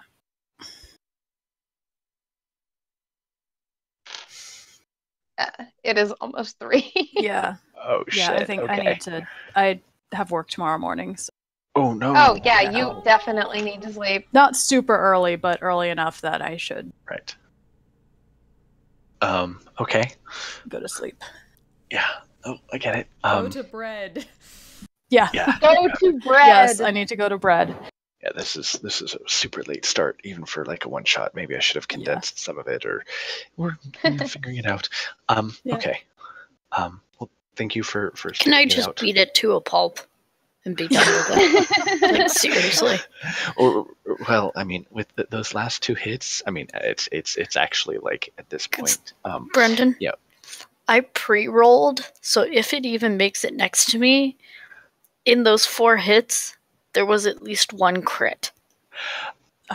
I'm guessing that the next thing that Nessa does is going to take it down. I mean, Okay, I'm just saying, because Sure. if not, I will tell you right now, because all of them hit, because you said it's what, 11? Yeah. Yeah, all of them definitely hit. And it was, let's see here, 7, 14, 18, and 28 damage. So many Right. dice. Yeah, so I rolled on 3d4 for the for Patrick, 7 damage, which is not enough to kill it, but it's basically on its like last legs. So whatever you do, Where's Nessa, Velvet? as long as you hit, Yeah, it will die. I already rolled it. So Yeah. it hits, luckily. Okay. But yeah. All right. She's like, cast another chromatic orb. And she's been, like, if anyone saw, every time she's cast a spell, she's always cast, like, any verbal components have been in Elvish. But yeah, she gets 19 points of, she used... Oh yeah, how do you want to do that? Yeah, she like did the 45. whole modifying thing, and basically it gets engulfed in radiant damage. Oh yeah, that's more than enough. She's like, shine. Yeah, I mean, it's this entire time it has just been a steady advance, but with all of the acid damage and the fire and the strikes against it, it's just been like slowing down, and at this point you can see that it's just sort of falling apart, and with the last blast of radiant energy, you can see sort of the bright glowing red coals that it has for these eyes dim, and it just basically just slowly careens over and slams down onto the ground, and it just stops moving. See, most of the people around have long since fled, and sort of Patrick takes his breath, and I think what we might do is call it for the night, and then maybe over the next week or 2 we can maybe wrap up the story part of things over chat in Discord, since I don't think we're going to have another chance to meet before maybe even January. What we might Now, do is... Here's my question. Sure. I know we've been calling them one-shots because they're going to be standalone stories. Are we going to continue with these same characters at all? Only if you want. Because I kind of want to. Yeah. I have sort of an idea for an alternative, like we only have part of the group, and so you can, like, if you want to run like a random character, or if you want to continue this like alternative character, you can totally do that. But I have an idea of how we can do that in a way that's we don't have to worry too much about internal consistency, sort of with a wrapper of a concept that fits with that. But I was thinking maybe over the next couple of weeks we could wrap this up, just basically almost like Forum RP for a little while. Maybe even do like a combat that's like a small, simple combat. We can probably experiment with that, see how that works over the Discord. But yeah, also, can I say how happy I was for that thing to fall into my trap? Because all I wanted those illusions to do was distract it enough so that it went after them and not the actual people. Yeah, I don't think it went after anything. I think it just walked. I think it was going after Patrick. Yeah, it just wanted Patrick, and they were happy. It attacked one. Something attacked one of them with a hammer. Yeah, it stopped. It was and making an attacked attack one. against everything that was in its path. I decided that because there were so many targets, it would use its breath weapon at that moment. Yeah. So it, as opposed to at another time. So even if Patrick would have saved, he wouldn't have survived that. So having him use it then was probably a good idea. Right. So thank you very much. Also, especially thank for all your patience for sort of being a super late night and some of my sort of half-baked ideas. But It's fun. No, it was interesting. I It enjoyed was it. fun. I like it. I Well, didn't well, use yeah. any of my tricks. It's like I yeah, finally sorry. have an in-game excuse for being relatively silent, Yeah. also known Yeah. as an 8 charisma. Yeah. Yeah. So there's this concept of like, a structure for one shots, and I think I was running a little bit slow where we got to, each of the beats. The only thing that we haven't had a chance to get to is the sort of the resolution part that kind of like wraps up things. So we'll do that in text form. But no, this was fun. I think has some potential for when we don't. I mean, we actually almost had the whole group here, so we possibly could Yeah. have done the main campaign, but it's super late. Maybe not best Yeah. time to do it when people are tired. But yeah. I just want to know what kind of room I broke into. Yeah. Wait, what?